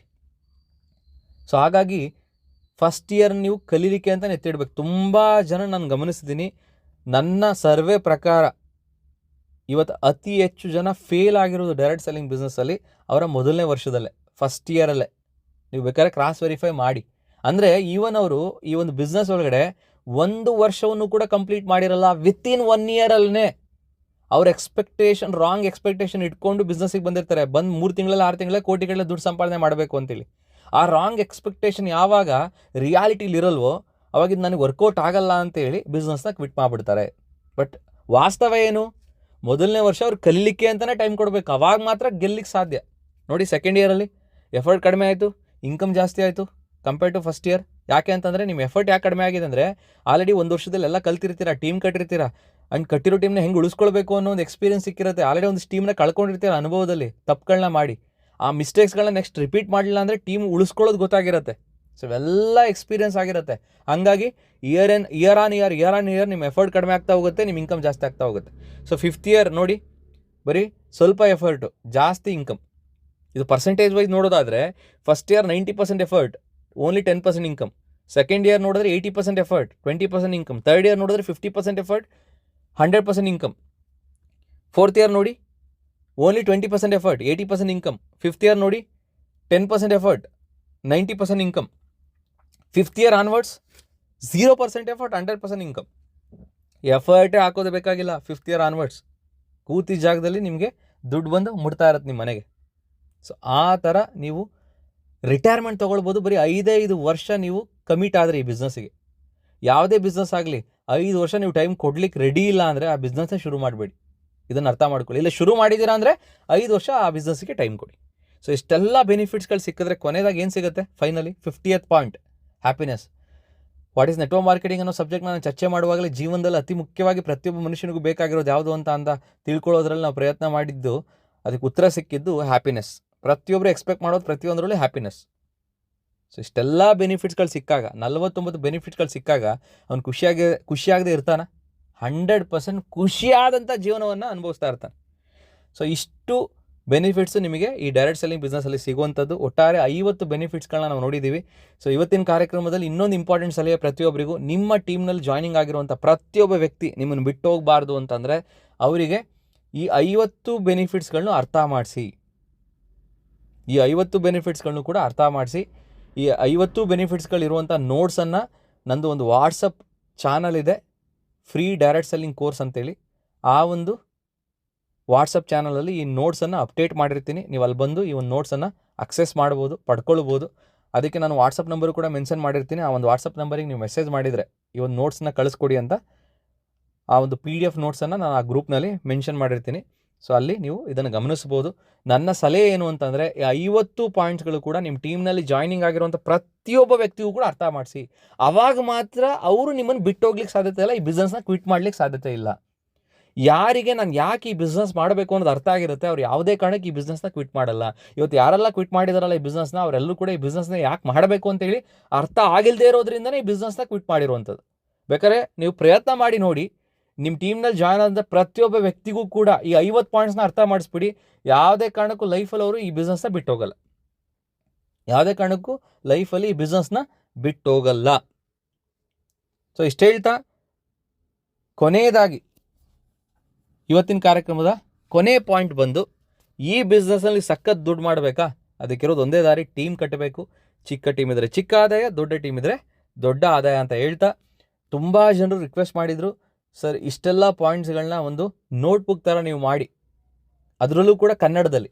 ಯಾಕೆಂದರೆ ಡೈರೆಕ್ಟ್ ಸೆಲ್ಲಿಂಗಿಗೆ ಸಂಬಂಧಪಟ್ಟ ಹಾಗೆ ಇವತ್ತು ಓನ್ಲಿ ಇಂಗ್ಲೀಷ್ಗಳಲ್ಲಿ ಅಥವಾ ಹಿಂದಿ ಲ್ಯಾಂಗ್ವೇಜಲ್ಲಿ ಅಷ್ಟೇ ಪುಸ್ತಕಗಳಿದೆ, ಕನ್ನಡದಲ್ಲಿಲ್ಲ. ದಯವಿಟ್ಟು ನೀವು ಒಂದು ಪುಸ್ತಕವನ್ನು ಬರೆದು ಒಂದು ಸಮಾಜಕ್ಕೆ ಒಂದು ಕೊಡುಗೆ ಕೊಡಬೇಕು ಅಂತೇಳಿ ರಿಕ್ವೆಸ್ಟ್ ಮಾಡಿದ್ದಕ್ಕೆ 2 ಪುಸ್ತಕಗಳನ್ನ ನಾನು ಲಾಂಚ್ ಮಾಡಿದ್ದೀನಿ. ಒಂದು ನೆಟ್ವರ್ಕ್ ಮಾರ್ಕೆಟಿಂಗ್ ಸಕ್ಸಸ್ ಮಂತ್ರಗಳು ಅಂತ, ಇನ್ನೊಂದು ನೆಟ್ವರ್ಕ್ ಮಾರ್ಕೆಟಿಂಗ್ನ ಗುಪ್ತ ರಹಸ್ಯಗಳು ಅಂತೇಳಿ. ಒಂದು ನೆಟ್ವರ್ಕ್ ಮಾರ್ಕೆಟಿಂಗ್ ಸಕ್ಸಸ್ ಮಂತ್ರಗಳು ನೀವು ಲೀಡರ್ ಆಗಲಿಕ್ಕೆ ಹೆಲ್ಪ್ ಮಾಡಿದರೆ, ನೆಟ್ವರ್ಕ್ ಮಾರ್ಕೆಟಿಂಗ್ನ ಗುಪ್ತ ರಹಸ್ಯಗಳು ನಿಮ್ಮ ಟೀಮ್ನಲ್ಲಿ ಲೀಡರ್ಸ್ಗಳನ್ನ ಕ್ರಿಯೇಟ್ ಮಾಡಲಿಕ್ಕೆ ಹೆಲ್ಪ್ ಮಾಡುತ್ತೆ. ಆ ಪುಸ್ತಕವನ್ನು ಕೂಡ ತರಿಸ್ಕೊಂಡು ಓದಿ, ಅಲ್ಲಿರೋ ನಂಬರನ್ನು ನೀವು ಕಾಂಟ್ಯಾಕ್ಟ್ ಮಾಡಿದರೆ, ವಾಟ್ಸಪ್ಪಿಗೆ ನಾನು ಬುಕ್ ಬೇಕು ಅಂತೇಳಿ ಮೆಸೇಜ್ ಹಾಕಿದ್ರೆ ನಿಮಗೆ ಈ ಬುಕ್ಕನ್ನು ತಲುಪಿಸುವಂಥ ಜವಾಬ್ದಾರಿ ನನ್ನ ಟೀಮ್ ತಗೊಳುತ್ತೆ ಅಂತ ಹೇಳ್ತಾ ಇವತ್ತಿನ ಕಾರ್ಯಕ್ರಮವನ್ನು ಇಲ್ಲಿ ನಿಲ್ಲಿಸ್ತಾ ಇದ್ದೀನಿ. ಎಲ್ಲರಿಗೂ ಒಳ್ಳೆಯದಾಗಲಿ. All the best. ನೆಕ್ಸ್ಟ್ ವೀಡಿಯೋದಲ್ಲಿ ಸಿಗೋಣ. Thank you.